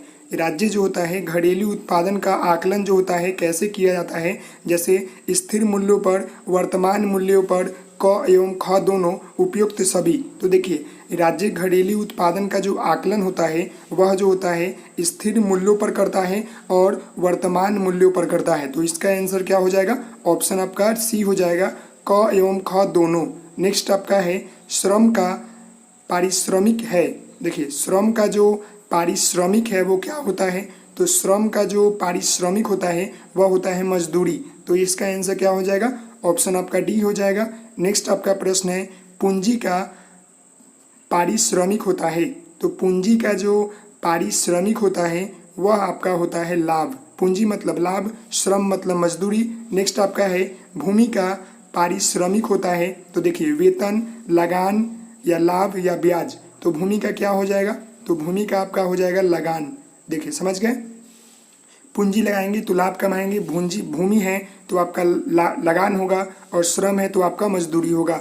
अगले प्रश्न की ओर बढ़ते हैं। तो देखिए अगला यहाँ प्रश्न आपका है कि विकसित राज्यों की ऊंची होती है क्या? विकसित राज्यों की जो ऊंची होती है क्या होती है? प्रति व्यक्ति आय, बचत एवं विनियोग, पूंजी निर्माण दर, इनमें से कोई नहीं। तो जो विकसित जो राज्य होते हैं उनका ऊंचा क्या होता है कि अन्य राज्यों की अपेक्षा जो होता है वहाँ का प्रति व्यक्ति आय जो होता है ज़्यादा होता है, इसीलिए वो विकसित राज्य कहलाता है, चाहे वो विकसित देश भी कहलाएगा। नेक्स्ट आपका प्रश्न है गरीबी को जन्म देती है, गरीबी का कुछ कुचक्रक है। देखिए किसने कहा? तो गरीबी जो है गरीबी को जन्म देती है, गरीबी का कुचक्र है। यह जो मतलब थॉट है निम्नलिखित में से किसने कहा? देखिए आप ऑप्शन को पढ़ें। पीगू ने, मार्शल ने, एम जॉन ने, आर नर्क्स ने। तो इसका आंसर आपका ऑप्शन डी होगा। आर नर्क्स ने कहा था कि गरीबी को जन्म देती है, गरीबी का कुचक्र है। नेक्स्ट आपका प्रश्न है कि राष्ट्रीय आय के अंतर्गत शामिल है। राष्ट्रीय आय के अंतर्गत जो है क्या शामिल है? ऑप्शन देखिए वस्तुओं का मूल्य, सेवाओं का मूल्य, वस्तुओं और सेवाओं का मूल्य, इनमें से कोई नहीं। तो राष्ट्रीय आय के अंतर्गत जो शामिल है वो क्या है? वस्तु और सेवाओं का मूल्य। तो इसका आंसर क्या हो जाएगा? ऑप्शन आपका सी हो जाएगा। अगले प्रश्न की ओर बढ़ते हैं। तो देखिए अगला प्रश्न यहाँ पर है कि मुद्रा के निम्नलिखित में से कौन से कार्य हैं? मुद्रा के निम्नलिखित में से जो कार्य है वो क्या है? ऑप्शन को पढ़े आप। देखिए विनिमय का माध्यम, मूल्य का मापन, विकल्पित भुगतान का मान, विलंबित भुगतान का मान। तो इसका आंसर क्या हो जाएगा आपका? मुद्रा के निम्नलिखित में से कौन से कार्य हैं? तो वह जो है इसका ऑप्शन डी हो जाएगा, उपयुक्त सभी। मतलब कि विनिमय का साधन मुद्रा है, फिर मूल्य का मापन मुद्रा है, या विलंबित भुगतान का मापन जो है मुद्रा है। नेक्स्ट आपका है मुद्रा के निम्नलिखित में से कौन से लाभ है? मुद्रा के जो है निम्नलिखित में से कौन से लाभ है आपको बताना है। जैसे देखिए मुद्रा से उपभोक्ता को लाभ होता है, बात सही है। मुद्रा से उत्पादन को लाभ होता है, बात सही है। मुद्रा पूंजी निर्माण में सहायक है, ये भी बात सही है। इसका मतलब कि ऑप्शन डी जो है आपका सही है। उपयुक्त सभी, मुद्रा के निम्नलिखित में से कौन लाभ है, तो उपयुक्त सभी, तीनों चारों सही है। नेक्स्ट आपका है आय और उपभोग का अंतर कहलाता है, तो आय और उपभोग का अंतर जो है बचत कहलाता है। क्या कहलाता है, याद रखिएगा, आय और उपभोग का बचत जो होता है, मतलब जो अंतर होता है वो क्या कहलाता है, बचत कहलाता है। अगले प्रश्न को देखते हैं। अगला यहाँ प्रश्न है कि साख के निम्नलिखित में से कौन से आधार है। जैसे देखिए, विश्वास, चरित्र, चुकाने की क्षमता, उपयुक्त सभी। तो साख मतलब कि जो लोग कर्ज लेते हैं उसमें कौन सा आधार होता है, तो इसका आंसर क्या हो जाएगा, एक तो विश्वास भी होता है, चरित्र भी होता है, और चुकाने की क्षमता को भी देखकर जो है साख का मतलब दिया जाता है। तो इसका आंसर हो जाएगा ऑप्शन आपका डी, उपयुक्त सभी। नेक्स्ट आपका है विनिमय बिल निम्नलिखित में से किसके प्राप्त प्रकार के हैं। तो विनिमय बिल जो है निम्नलिखित में से प्रकार जो है मतलब किसके प्रकार है।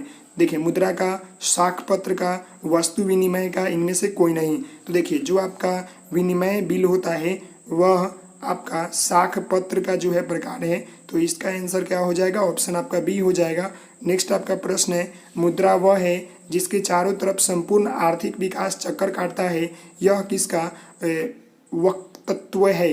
तो यह जो देखिए, मुद्रा वह है जिसके चारों तरफ संपूर्ण आर्थिक विकास का चक्कर काटता है, यह जो मतलब कथन है निम्नलिखित में से किनका है, तो यह कथन जो है मार्शल का है। किसका है, मार्शल का। तो इसका आंसर हो जाएगा ऑप्शन आपका बी हो जाएगा। अगले प्रश्न को देखते हैं। तो देखिए, अगला यहाँ प्रश्न है कि वस्तु विनिमय प्रणाली की कौन सी कठिनाइयाँ है।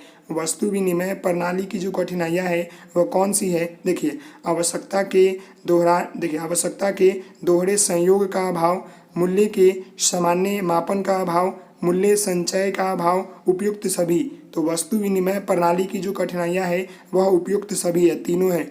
आवश्यकताओं के दोहरे संयोग का अभाव भी है, मूल्यों के सामान्य मापन का अभाव है, मूल्य संचय का अभाव है, ये तीनों है। नेक्स्ट आपका है विनिमय के रूप है।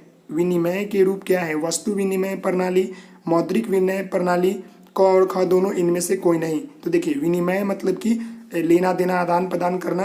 तो इसका आंसर क्या हो जाएगा, ऑप्शन आपका इसका हो जाएगा, ऑप्शन आपका इसका आंसर क्या होगा, क और ख हो जाएगा, मतलब कि ऑप्शन सी हो जाएगा। इसका आंसर ऑप्शन सी हो जाएगा, मतलब वस्तु विनिमय प्रणाली, मौद्रिक विनिमय प्रणाली। अगले प्रश्न की ओर बढ़ते हैं। तो देखिए, अगला प्रश्न यहाँ पर है कि निम्नलिखित में से किसके अनुसार मुद्रा वह है जो मुद्रा का कार्य करती है। देखिए, यह प्रश्न ऊपर आया था ना कि निम्नलिखित में से यह किसने कहा था कि मुद्रा वह है जो कि मुद्रा का कार्य करती है। मार्शल, हार्ट्रेविट्स, पिगू, रॉबिन्स। तो देखिए, यह जो मतलब कथन है निम्नलिखित में से किनका है, तो हार्टलेविट्स। तो इसका आंसर हो जाएगा ऑप्शन आपका बी। नेक्स्ट आपका है प्लास्टिक मुद्रा है। देखिए, प्लास्टिक मुद्रा क्या होती है, रबर होती है कि एटीएम होता है कि हुंडी होता है कि इनमें से कोई नहीं। तो जो आपका प्लास्टिक मुद्रा होता है, काफ़ी महत्वपूर्ण प्रश्न है, बच्चे फंस जाते हैं, वो आपका क्या होता है, एटीएम होता है, ऑटोमेटिक टेलर मशीन। नेक्स्ट आपका है मुद्रा में शामिल है। मुद्रा में क्या शामिल है, चेक, हुंडी, क और ख दोनों, इनमें से कोई नहीं। तो मुद्रा में जो शामिल है वो क्या है, चेक भी है और हुंडी भी है। तो इसका आंसर ऑप्शन सी होगा, क और ख दोनों। अगले प्रश्न की ओर चलते हैं। तो देखिए, अगला प्रश्न यहाँ पर है कि निम्नलिखित में से कौन सा जोड़ा गलत है। भारत का क्या है, रुपया है, सही है। अमेरिका का डॉलर है, इंग्लैंड का पाउंड, रूस का डॉलर। तो देखिए, आपको बताना है कि इसमें गलत कौन है। तो इसमें आपका जो गलत है वो आपका रूस का डॉलर नहीं है, इसका आंसर गलत है। बाकी तीनों का सही है। भारत का रुपया क्या होता है, रुपया चलता है, अमेरिका में डॉलर चलता है, इंग्लैंड में पाउंड चलता है, रूस में जो होता है डॉलर नहीं चलता है। नेक्स्ट आपका प्रश्न है भारत में कागजी नोट का प्रचलन कौन करता है। तो भारत में जो है कागजी नोट का जो है प्रचलन reserve bank of India, state bank of India, Punjab national bank, इनमें से कोई नहीं। तो मैं आपको बता दूं कि रिजर्व बैंक ऑफ इंडिया जो आरबीआई होता है वही जो होता है कागजी नोट का प्रचलन करता है। और सबसे पहले जो है कागज बनने का किस देश में शुरू हुआ था, तो वो चीन में हुआ था। नेक्स्ट आपका है क्रेडिट कार्ड निम्नलिखित में से किसका रूप है। मुद्रा, प्लास्टिक मुद्रा, वस्तु, इनमें से कोई नहीं। तो जो हमारे पास एटीएम होता है जो कि डेबिट कार्ड भी होता है, क्रेडिट कार्ड भी होता है, तो वह क्या है, एक प्रकार का जो है हमारा प्लास्टिक मुद्रा है। तो इसका आंसर हो जाएगा ऑप्शन आपका बी। अगले प्रश्न की ओर बढ़ते हैं। तो देखिए, भारतीय रिजर्व बैंक की स्थापना कब हुई थी, काफ़ी महत्वपूर्ण प्रश्न। मैं आपको बता दूं कि भारतीय रिजर्व बैंक की स्थापना 1935 ईस्वी में हुई थी। कब हुई थी, 1935 ईस्वी। नेक्स्ट आपका है मुद्रा का प्राचीनतम रूप है धातु मुद्रा, पत्र मुद्रा, वस्तु मुद्रा, सिक्के। तो जो प्राचीनतम रूप है मुद्रा का वह आपका जो है वस्तु मुद्रा है। तो इसका आंसर हो जाएगा ऑप्शन आपका सी। अगला प्रश्न है आधुनिक युग की प्रगति का श्रेय मुद्रा को ही है, यह कथन किनका था? तो आधुनिक युग की जो प्रगति है वो श्रेय जो है रुपया मतलब मुद्रा को ही है, यह कथन जो है निम्नलिखित में से किनका है? मार्शल, रॉबिन्स, काउथल, प्रोफेसर पीगू। तो यह जो कथन है वो मार्शल का है। तो इसका आंसर ऑप्शन आपका ए हो जाएगा। अगले प्रश्न की ओर बढ़ते हैं। तो देखिए अगला प्रश्न यहाँ पर है प्रतिज्ञा पत्र है एक प्रकार का, क्या है? प्रतिज्ञा पत्र चेक है कि साख पत्र है कि ड्राफ्ट है कि इनमें से कोई नहीं? तो प्रतिज्ञा पत्र जो होता है वो एक प्रकार का जो है आपका साख पत्र है। तो इसका आंसर हो जाएगा ऑप्शन आपका बी हो जाएगा। अगला प्रश्न है मुद्रा का प्राथमिक कार्य कौन सा है? विनिमय का माध्यम, मूल्य का संचय, विनिमय भुगतान का मान या मूल्य का हस्तांतरण।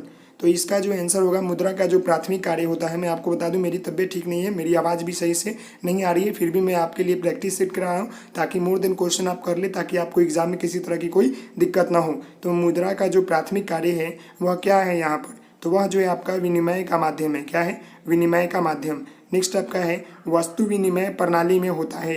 तो वस्तु विनिमय प्रणाली में जो है यह होता है कि आपने पुराने ज़माने में देखा होगा कि वस्तु विनिमय प्रणाली जो है काफ़ी प्रचलित थे। चावल देकर गेहूँ लेते थे, गेहूँ देकर चावल लेते थे, सब्जी देकर जो है कुछ और लेते थे। इस तरह की बातें जो है पुराने ज़माने में चलती थी। तो इसका आंसर क्या हो जाएगा? ऑप्शन आपका बी हो जाएगा। वस्तु का मतलब वस्तु विनिमय प्रणाली में जो है वस्तु का एक्सचेंज होता है। नेक्स्ट प्रश्न को देखते हैं जो कि लास्ट ही प्रश्न हमारा 2 है। देखिए वस्तु विनिमय प्रणाली की प्रमुख कठिनाइयाँ थी। तो वस्तु विनिमय प्रणाली की जो प्रमुख कठिनाइयाँ थी वह क्या थी? पहला ऑप्शन देखिए मूल्य मापन की कठिनाइयाँ, आवश्यकताओं के दोहरे संयोग का अभाव, क और ख दोनों, इनमें से कोई नहीं। तो इसका आंसर ऑप्शन आपका सी हो जाएगा, क और ख दोनों। नेक्स्ट आपका और जो कि लास्ट प्रश्न है इस सेट का, देखिए मुद्रा ने साख प्रणाली को कैसे बचाया? तो मुद्रा ने जो है साख प्रणाली को जो है संभव किया, मतलब मुद्रा ने साख प्रणाली को कैसे बनाया, मतलब बनाया पूछा ना, बचाया नहीं। तो इसका आंसर ऑप्शन आपका डी बी हो जाएगा, संभव। तो इसका आंसर क्या होगा? Option B. प्रश्न यहाँ पर है कि भारत में किस मुद्रा को वैधानिक मान्यता प्राप्त है? पत्र मुद्रा, साख मुद्रा, वस्तु मुद्रा, चेक। तो देखिए भारत में जो है वैधानिक जो मान्यता प्राप्त है मुद्रा को, वह कौन सा मुद्रा को प्राप्त है? तो वह जो है पत्र मुद्रा को प्राप्त है। पत्र मुद्रा को जो है भारत में वैधानिक जो मान्यता है वो प्राप्त है। इसका आंसर ऑप्शन ए हो जाएगा। नेक्स्ट आपका है मुद्रा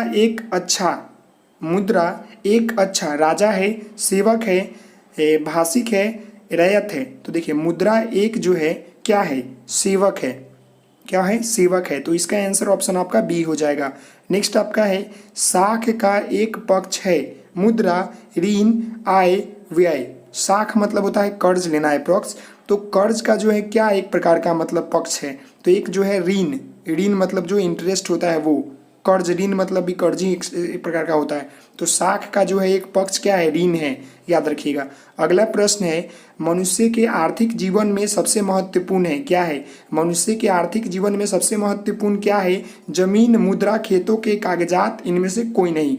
तो मनुष्य के जो है आर्थिक जीवन में सबसे महत्वपूर्ण जो है वो आपका जो है मुद्रा है। क्या है? मुद्रा है। आर्थिक जीवन अगर पड़ता है तो मुद्रा आएगी तो वो आर्थिक दूर हो जाएगी। तो इसका आंसर ऑप्शन बी हो जाएगा। अगले प्रश्न की ओर बढ़ते हैं। तो देखिए अगला प्रश्न यहाँ पर है कि साख का अर्थ क्या है? ऋण लौटाने की क्षमता, विश्वास करना, क और ख दोनों, इनमें से कोई नहीं। तो साख का अर्थ होता है कि ऋण लौटाने की क्षमता, विश्वास करना। इसका मतलब कि ऑप्शन आपका सी हो जाएगा, क और ख दोनों। नेक्स्ट आपका है विनियम। देखिए विनियम की प्रारंभिक अवस्था में व्यापार किस पर आधारित था? विनियम की प्रारंभिक अवस्था में जो व्यापार था वो किस पर आधारित था? वस्तु विनिमय, मौद्रिक विनिमय, चेक, इनमें से कोई नहीं। तो जो आपका विनिमय की जो प्रारंभिक अवस्था में जो व्यापार था वह किस पर आधारित था, तो वह जो आपका है वस्तु विनिमय पर आधारित था। व्यापार वैसे ही होता था कि आप कुछ मुझे सामान दे दे, मैं आपको सामान दे दूं। जैसे भारत में मसाला होता था तो भारत दूसरे देश को जो है मसाला देता था और दूसरे देश से कुछ लेता था, आयात निर्यात जो प्रक्रिया थी वो चलती थी। इसी तरह जो है व्यापार होता था। नेक्स्ट आपका है एटीएम का क्या अर्थ होता है। एटीएम जो हम लोग यूज करते हैं उसका फुल फॉर्म क्या होता है, तो एटीएम का जो अर्थ होता है वो आपका होता है संचालित टेलर मशीन, मतलब कि ऑटोमेटिक टेलर मशीन होता है। तो इसका आंसर हो जाएगा ऑप्शन आपका सी। समझ गए। अगला प्रश्न है निम्नलिखित में से कौन विधि ग्राह्य मुद्रा है, तो निम्नलिखित में से जो है विधि ग्राह्य मुद्रा जो है वो कौन है। चेक है, ड्राफ्ट है, 10 रुपए का नोट, इनमें से कोई नहीं। तो इसका आंसर हो जाएगा ऑप्शन आपका सी हो जाएगा, 10 रुपए का नोट। समझ गए। अगले प्रश्न की ओर चलते हैं। तो देखिए अगला प्रश्न यहाँ पर है कि भारत का केंद्रीय बैंक कौन है। काफी महत्वपूर्ण प्रश्न कि भारत का जो है केंद्रीय बैंक कौन है, तो भारत का जो केंद्रीय बैंक है वो है रिजर्व बैंक ऑफ इंडिया। इसका आंसर ऑप्शन आपका ए हो जाएगा। नेक्स्ट आपका प्रश्न है देखिए व्यवसायिक बैंकों का राष्ट्रीयकरण कब किया गया, तो व्यवसायिक बैंकों का जो राष्ट्रीयकरण है वह जो है आपका 1969 ईस्वी में किया गया। कब किया गया, 1969 ईस्वी में किया गया। नेक्स्ट देखते हैं इसका कब किया गया था, देख लिए 1969 ईस्वी में। अगले प्रश्न को देखते हैं। तो अगला प्रश्न है भारत की वित्तीय राजधानी किस शहर को कहा जाता है, तो भारत की जो वित्तीय राजधानी है वह जो है निम्नलिखित में से जो है मुंबई को कहा जाता है। किसको कहा जाता है, मुंबई को कहा जाता है। नेक्स्ट आपका है भारत में कितने राष्ट्रीयकृत बैंक है, तो भारत में जो है निम्नलिखित में से जो है टोटल 12 जो है राष्ट्रीयकृत बैंक है। कितने हैं, 12 है। कितने, 12। अगले प्रश्न को देखते हैं। तो देखिए अगला प्रश्न यहाँ पर है कि भारतीय रिजर्व बैंक की स्थापना कब हुई थी। काफी महत्वपूर्ण प्रश्न। तो भारतीय रिजर्व बैंक की स्थापना जो है 1935 ईस्वी में हुई थी। कब हुई थी, 1935 ईस्वी। नेक्स्ट है भारत में सहकारिता आंदोलन का प्रारंभ कब हुआ, तो भारत में जो है सहकारिता आंदोलन का जो शुरुआत हुआ 1904 ईस्वी में हुआ। कब हुआ, 1904 ईस्वी में। नेक्स्ट है इनमें कौन संस्थागत वित्तीय संस्था है, तो इनमें से जो संस्थागत वित्तीय संस्था है वो कौन है, महाजन, सहकारी बैंक, व्यापारी, सेठ या साहूकार। तो देखिए इसका आंसर आपका हो जाएगा ऑप्शन आपका बी हो जाएगा। जो सहकारी बैंक होते हैं ना वो जो होता है संस्थागत वित्तीय संस्था है। नेक्स्ट आपका है भूमि विकास बैंक निम्नलिखित में से किसके ऋण मुहैया कराता है, tractor, power plant, pumping set, उपयुक्त सभी। तो जो भूमि विकास जो बैंक होता है ना वो इसका आंसर हो जाएगा उपयुक्त सभी के लिए जो है ऋण मुहैया करवाते हैं भूमि विकास बैंक, याद रखिएगा। इसका आंसर क्या हो जाएगा, ऑप्शन आपका डी हो जाएगा। अगले प्रश्न की ओर बढ़ते हैं। तो देखिए अगला प्रश्न यहाँ पर है कि सूक्ष्म वित्त की सुविधा निम्नलिखित में से किसे दी जाती है, ऊंचे साहूकारों को, छोटे तबके के लोगों को, बड़े तबके के लोगों को, इनमें से नहीं। तो इसका आंसर जो होगा आपका ऑप्शन हो जाएगा बी, छोटे तबके के लोगों को जो है सूक्ष्म वित्त की सुविधा दी जाती है। नेक्स्ट है बिहार की जनसंख्या का कितने प्रतिशत कृषि एवं उससे संबंधित लघु कुटीर उद्योग से जुड़े हुए हैं, तो बिहार की जनसंख्या जो है कृषि एवं लघु कुटीर उद्योग से जुड़े हुए जो प्रतिशत संख्या है वह जो है आपका 75% है। तो इसका आंसर क्या हो जाएगा, ऑप्शन आपका ए हो जाएगा। अगला प्रश्न है राज्य के गैर वित्तीय संस्थागत स्रोत है, तो राज्य के गैर वित्तीय संस्थागत स्रोत जो है वह क्या है, महाजन भी है, सेठ साहूकार भी है, व्यापारी है। इसका आंसर ऑप्शन आपका डी हो जाएगा।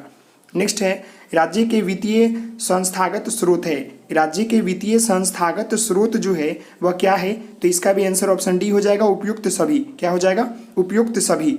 अगले प्रश्न को देखते हैं।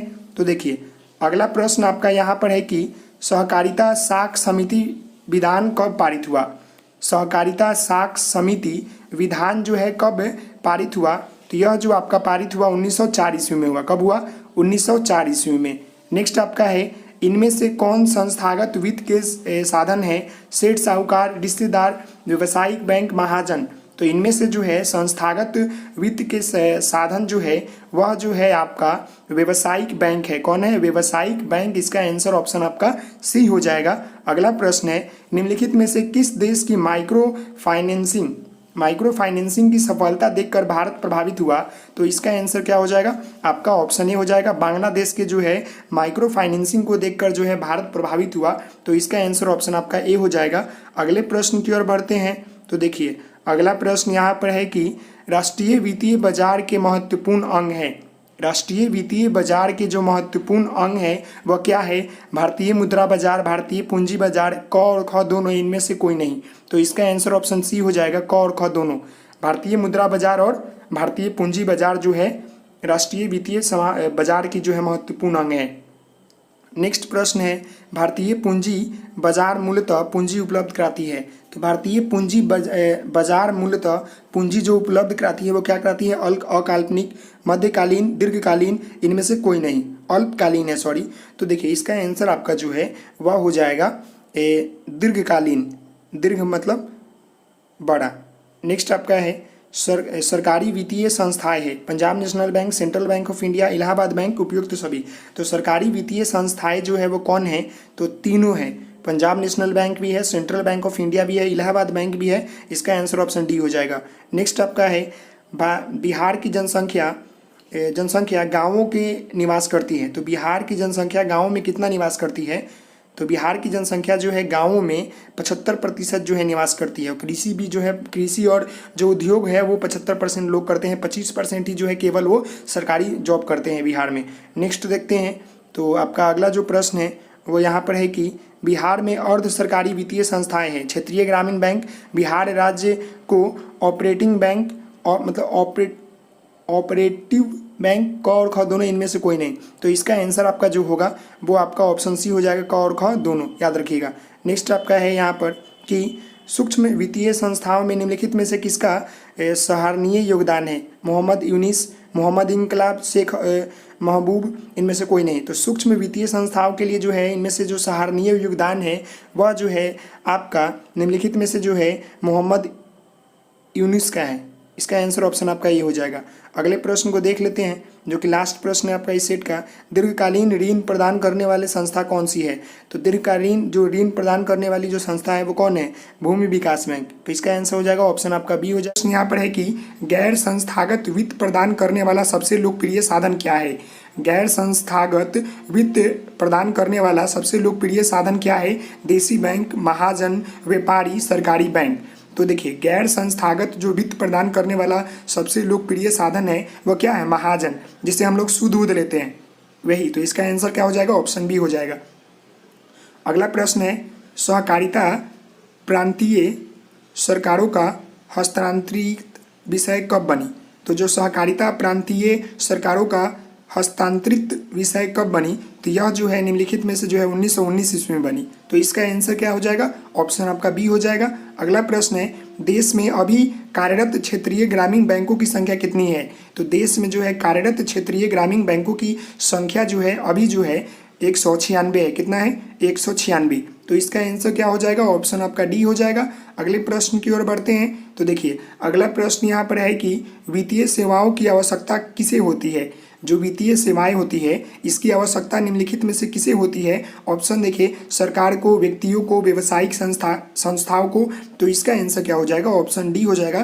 तीनों सभी लोगों को जो है वित्तीय सेवाओं की आवश्यकता होती है, चाहे वो सरकार हो, व्यक्ति हो या व्यवसायिक जो भी संस्थाएं हो। नेक्स्ट आपका प्रश्न है भूमि विकास बैंक का नाम पहले क्या था? तो भूमि विकास बैंक का पहले जो नाम था वह जो है निम्नलिखित में से आपका जो था भूमि बंधक बैंक था। क्या था? भूमि बंधक बैंक। तो इसका आंसर ऑप्शन ए हो जाएगा। अगला प्रश्न है नबार्ड का स्थापना कब हुआ? काफी महत्वपूर्ण प्रश्न। नबार्ड का स्थापना जो आपका नबार्ड जो है इसकी स्थापना जो है निम्नलिखित में से 1982 ईस्वी में हुई। कब हुई? नबार्ड की स्थापना, नबार्ड, तो इसकी स्थापना जो है 1982 ईस्वी में हुई। तो इसका आंसर ऑप्शन सी हो जाएगा। अगले प्रश्न को देखते हैं। तो देखिए अगला प्रश्न है स्वयं सहायक समूह में लगभग कितने लोग होते हैं? तो स्वयं सहायक समूह में जो है लगभग जो है आपके निम्नलिखित में से 15 से 20 लोग होते हैं। तो इसका आंसर क्या हो जाएगा? ऑप्शन आपका बी हो जाएगा। अगला प्रश्न है कम से कम कितने व्यक्ति मिलकर सहकारी समिति का गठन कर सकते हैं? तो कम से कम जो है 10 लोग मिलकर जो है सहकारी समिति का जो है गठन कर सकते हैं। तो इसका आंसर क्या होगा, ऑप्शन आपका ये होगा। सभी प्रश्न जो है क्लास 10th के लेवल से है, इसलिए महत्वपूर्ण है क्योंकि आपका सिलेबस भी जो है 10th लेवल का है, इसलिए जरूरी है। चलते हैं अगले प्रश्न के ऊपर। अगला प्रश्न यहाँ पर है कि भारत में कितने राष्ट्रीयकृत बैंक है। तो भारत में जो है वर्तमान समय में राष्ट्रीयकृत बैंक की संख्या जो है 24 है। तो इसका आंसर क्या हो जाएगा, ऑप्शन आपका डी हो जाएगा। अगला प्रश्न है, देश की संगठित बैंकिंग प्रणाली के प्रकार कितने हैं। तो देश के संगठित बैंकिंग प्रणाली के जो प्रकार है वह कितने हैं, 2, 3, 4, 6। तो इसका आंसर हो जाएगा ऑप्शन आपका बी 3 है, याद रखिएगा। अगला प्रश्न है, भारत में एक संगठित पूंजी बाजार कहाँ है, दिल्ली, मुंबई, आपका बेंगलुरु या आपका कोलकाता। तो इसका जो आंसर होगा वो ऑप्शन आपका बी हो जाएगा, मुंबई। भारत में जो है एक संगठित पूंजी बाजार के जो है वह कहाँ पर है, मुंबई में है। अगला प्रश्न आपका है, कौन बीमारू राज्य नहीं है। तो कौन बीमारू राज्य नहीं है, ऑप्शन देखिए आप, बिहार, मध्य प्रदेश, कर्नाटक, उड़ीसा। तो निम्नलिखित में से जो है कर्नाटक राज्य जो है बीमारू राज्य नहीं है, बाकी अभी भी बिहार, मध्य प्रदेश, उड़ीसा है। तो इसका आंसर ऑप्शन आपका सी हो जाएगा। अगले प्रश्न की ओर बढ़ते हैं। तो देखिए अगला प्रश्न यहाँ पर है कि निम्नलिखित में से कौन बीमारू राज्य नहीं है। तो अभी मैंने ये देखा कर्नाटक। अगला प्रश्न है, बिहार एक राज्य है, कैसा राज्य है, उद्योग प्रधान, पशुपालन, खनिज प्रधान, कृषि प्रधान। तो बिहार में सबसे ज़्यादा क्या की जाती है, 75 से 80% लोग कृषि करते हैं। तो इसका आंसर क्या हो जाएगा, ऑप्शन डी हो जाएगा, कृषि प्रधान। अगला प्रश्न है, भारत में सेवा क्षेत्र को सामान्यतः कितने भागों में बांटा गया है। तो भारत में जो भी मतलब सेवा क्षेत्र है उनको सामान्यतः जो है निम्नलिखित में से 2 भागों में बांटा गया है। तो इसका आंसर क्या हो जाएगा, ऑप्शन आपका ए हो जाएगा। अगले प्रश्न को देखते हैं। तो देखिए अगला प्रश्न यहाँ पर है कि किस क्षेत्र को द्वितीय क्षेत्र कहा जाता है। तो निम्नलिखित में से जो है आपका उद्योग को जो है द्वितीय क्षेत्र कहा जाता है। तो याद रखिएगा। अगला प्रश्न है, इनमें पिछला राज्य किसे कहा जाता है। तो बिहार का नाम आएगा तो आप लगा देंगे, वही आपका आंसर हो जाएगा। तो बिहार इसका आंसर हो जाएगा, पिछला राज्य तो बिहार ही ना है। अगला प्रश्न है, ऊर्जा के मुख्य स्रोत क्या है, कोयला, पेट्रोलियम, विद्युत, इनमें से सभी। तो इसका आंसर क्या हो जाएगा, इसका आंसर ऑप्शन डी हो जाएगा, इनमें से सभी। कोयला से भी हमें ऊर्जा मिलता है, पेट्रोलियम और विद्युत से भी ऊर्जा मिलता है। अगला प्रश्न है, विकसित देशों के कार्यकाल का अधिक भाग कार्यरत रहता है किस पर, सेवा क्षेत्र पर, औद्योगिक क्षेत्र पर, कृषि क्षेत्र पर, इनमें से कोई नहीं। तो इसका जो आंसर हो जाएगा वो ऑप्शन आपका बी हो जाएगा। औद्योगिक क्षेत्र पर जो होता है, किसी देश के विकसित देशों के जो है कार्यकाल जो होता है अधिक भाग जो होता है कार्यरत होता है। तो इसका आंसर ऑप्शन बी हो जाएगा। अगले प्रश्न को देखते हैं। देखिए अगला प्रश्न यहाँ पर है कि मानव पूंजी के प्रमुख घटक कितने हैं। तो मानव पूंजी के निम्नलिखित में से प्रमुख घटक जो है वह कितने हैं, 4, 5, 6, 8, कितने, तो 5 है, याद रखिएगा। अगला प्रश्न है, निम्नलिखित में से कौन सा क्षेत्र सेवा क्षेत्र है। टाटा आयरन स्टील, पशुपालन, कृषि फार्म, दूरसंचार। तो इसका जो आंसर हो जाएगा वो ऑप्शन आपका डी हो जाएगा। दूरसंचार जो है एक प्रकार का जो है सेवा क्षेत्र है। तो इसका आंसर ऑप्शन डी होगा। अगला प्रश्न है, एक अर्थव्यवस्था के व्यावसायिक ढांचे में रोजगार के प्रमुख कितने क्षेत्र होते हैं। तो एक अर्थव्यवस्था के व्यावसायिक ढांचे में रोजगार के जो है निम्नलिखित में से जो है आपका 3 जो है क्षेत्र होते हैं। तो इसका आंसर क्या हो जाएगा, ऑप्शन आपका बी हो जाएगा। अगले प्रश्न की ओर बढ़ते हैं। देखिए तो अगला प्रश्न यहाँ पर है कि भारत सरकार ने किस प्रकार की शिक्षा को मौलिक अधिकार घोषित कर दिया है। तो भारत सरकार ने जो है प्राथमिक शिक्षा को जो है मौलिक अधिकार जो है घोषित कर दिया है। तो इसका आंसर क्या हो जाएगा, ऑप्शन आपका ए हो जाएगा। अनुच्छेद आपका 44 में कहा गया है, 45 में, सॉरी, अनुच्छेद 45 में जो है कहा गया है कि जितने भी बच्चे जो 6 से 14 वर्ष के हैं उनको जो है निःशुल्क एवं अनिवार्य शिक्षा देने की बात कही गई है। तो ये प्राथमिक शिक्षा देने की बात कही गई है। अगला प्रश्न है, सेवा क्षेत्र का निर्माण होता है। तो सेवा क्षेत्र का निर्माण जो है निम्नलिखित में से परिवहन सेवाओं के द्वारा भी होता है, संचार सेवाओं के द्वारा होता है, वाणिज्यिक सेवाओं के द्वारा होता है। तो इसका आंसर ऑप्शन डी हो जाएगा। अगला प्रश्न है, न्यूनतम एवं आधारभूत कौशल को किस प्रकार की शिक्षा कहेंगे, प्राथमिक, माध्यमिक, उच्च, तकनीकी। तो इसको जो है हम लोग तकनीकी कहेंगे, तकनीकी शिक्षा कहेंगे। तो इसका आंसर ऑप्शन डी हो जाएगा। अगले प्रश्न की ओर बढ़ते हैं। देखिए तो अगला प्रश्न यहाँ पर है कि हमारे देश का कौन सा शहर सूचना प्रौद्योगिकी तथा सॉफ्टवेयर शक्ति का प्रतीक बन गया है। मुंबई, चेन्नई, बेंगलुरु, अहमदाबाद। तो इसका आंसर हो जाएगा आपका सी, बेंगलुरु। इसी को जो है हम लोग सूचना प्रौद्योगिकी एवं सॉफ्टवेयर शक्ति का प्रतीक बन गया है, मतलब इसी को कहते हैं राज्य को। नेक्स्ट है आपका, विनिर्माण उद्योग अर्थव्यवस्था के कौन से क्षेत्र है। विनिर्माण उद्योग अर्थव्यवस्था के कौन से क्षेत्र है? प्राथमिक, द्वितीय, तृतीय, इनमें से कोई नहीं। तो यह जो क्षेत्र है वो द्वितीय है। क्या है? द्वितीय। दूसरा अगला प्रश्न है, आर्थिक विकास का तीसरा क्षेत्र क्या होता है? विज्ञान क्षेत्र, शिक्षा क्षेत्र, कृषि क्षेत्र, सेवा क्षेत्र। तो इसका जो आंसर हो जाएगा वो ऑप्शन आपका सेवा क्षेत्र हो जाएगा। आर्थिक विकास का तीसरा क्षेत्र जो होता है सेवा क्षेत्र होता है। तो इसका आंसर ऑप्शन डी। अगले प्रश्न को देखते हैं। देखिए, तो अगला प्रश्न यहाँ पर है, छिपी हुई बेरोजगारी किस क्षेत्र में पाई जाती है? तो ये तो आपको मालूम होना चाहिए, मैंने कितना बढ़िया क्वेश्चन करा दिया है कि छिपी हुई बेरोजगारी जो होता है कृषि क्षेत्र में जो है पाई जाती है। तो इसका आंसर क्या हो जाएगा? ऑप्शन आपका बी ए हो जाएगा। अगला प्रश्न है, सेवा क्षेत्र का सकल घरेलू उत्पादन में योगदान है, कितना % योगदान है? तो 50% योगदान है सेवा क्षेत्र का सकल घरेलू उत्पादन में। तो इसका आंसर ऑप्शन ए हो जाएगा। तो आशा करता हूँ कि आपको सेट 8 जो है पूरी तरह से समझ में आया होगा। तो आप इस वीडियो को लाइक करेंगे, शेयर करेंगे, सब्सक्राइब करेंगे। Thank you so much. जय हिंद, जय भारत। तो मिलते हैं नेक्स्ट वीडियो में, तब तक के लिए धन्यवाद।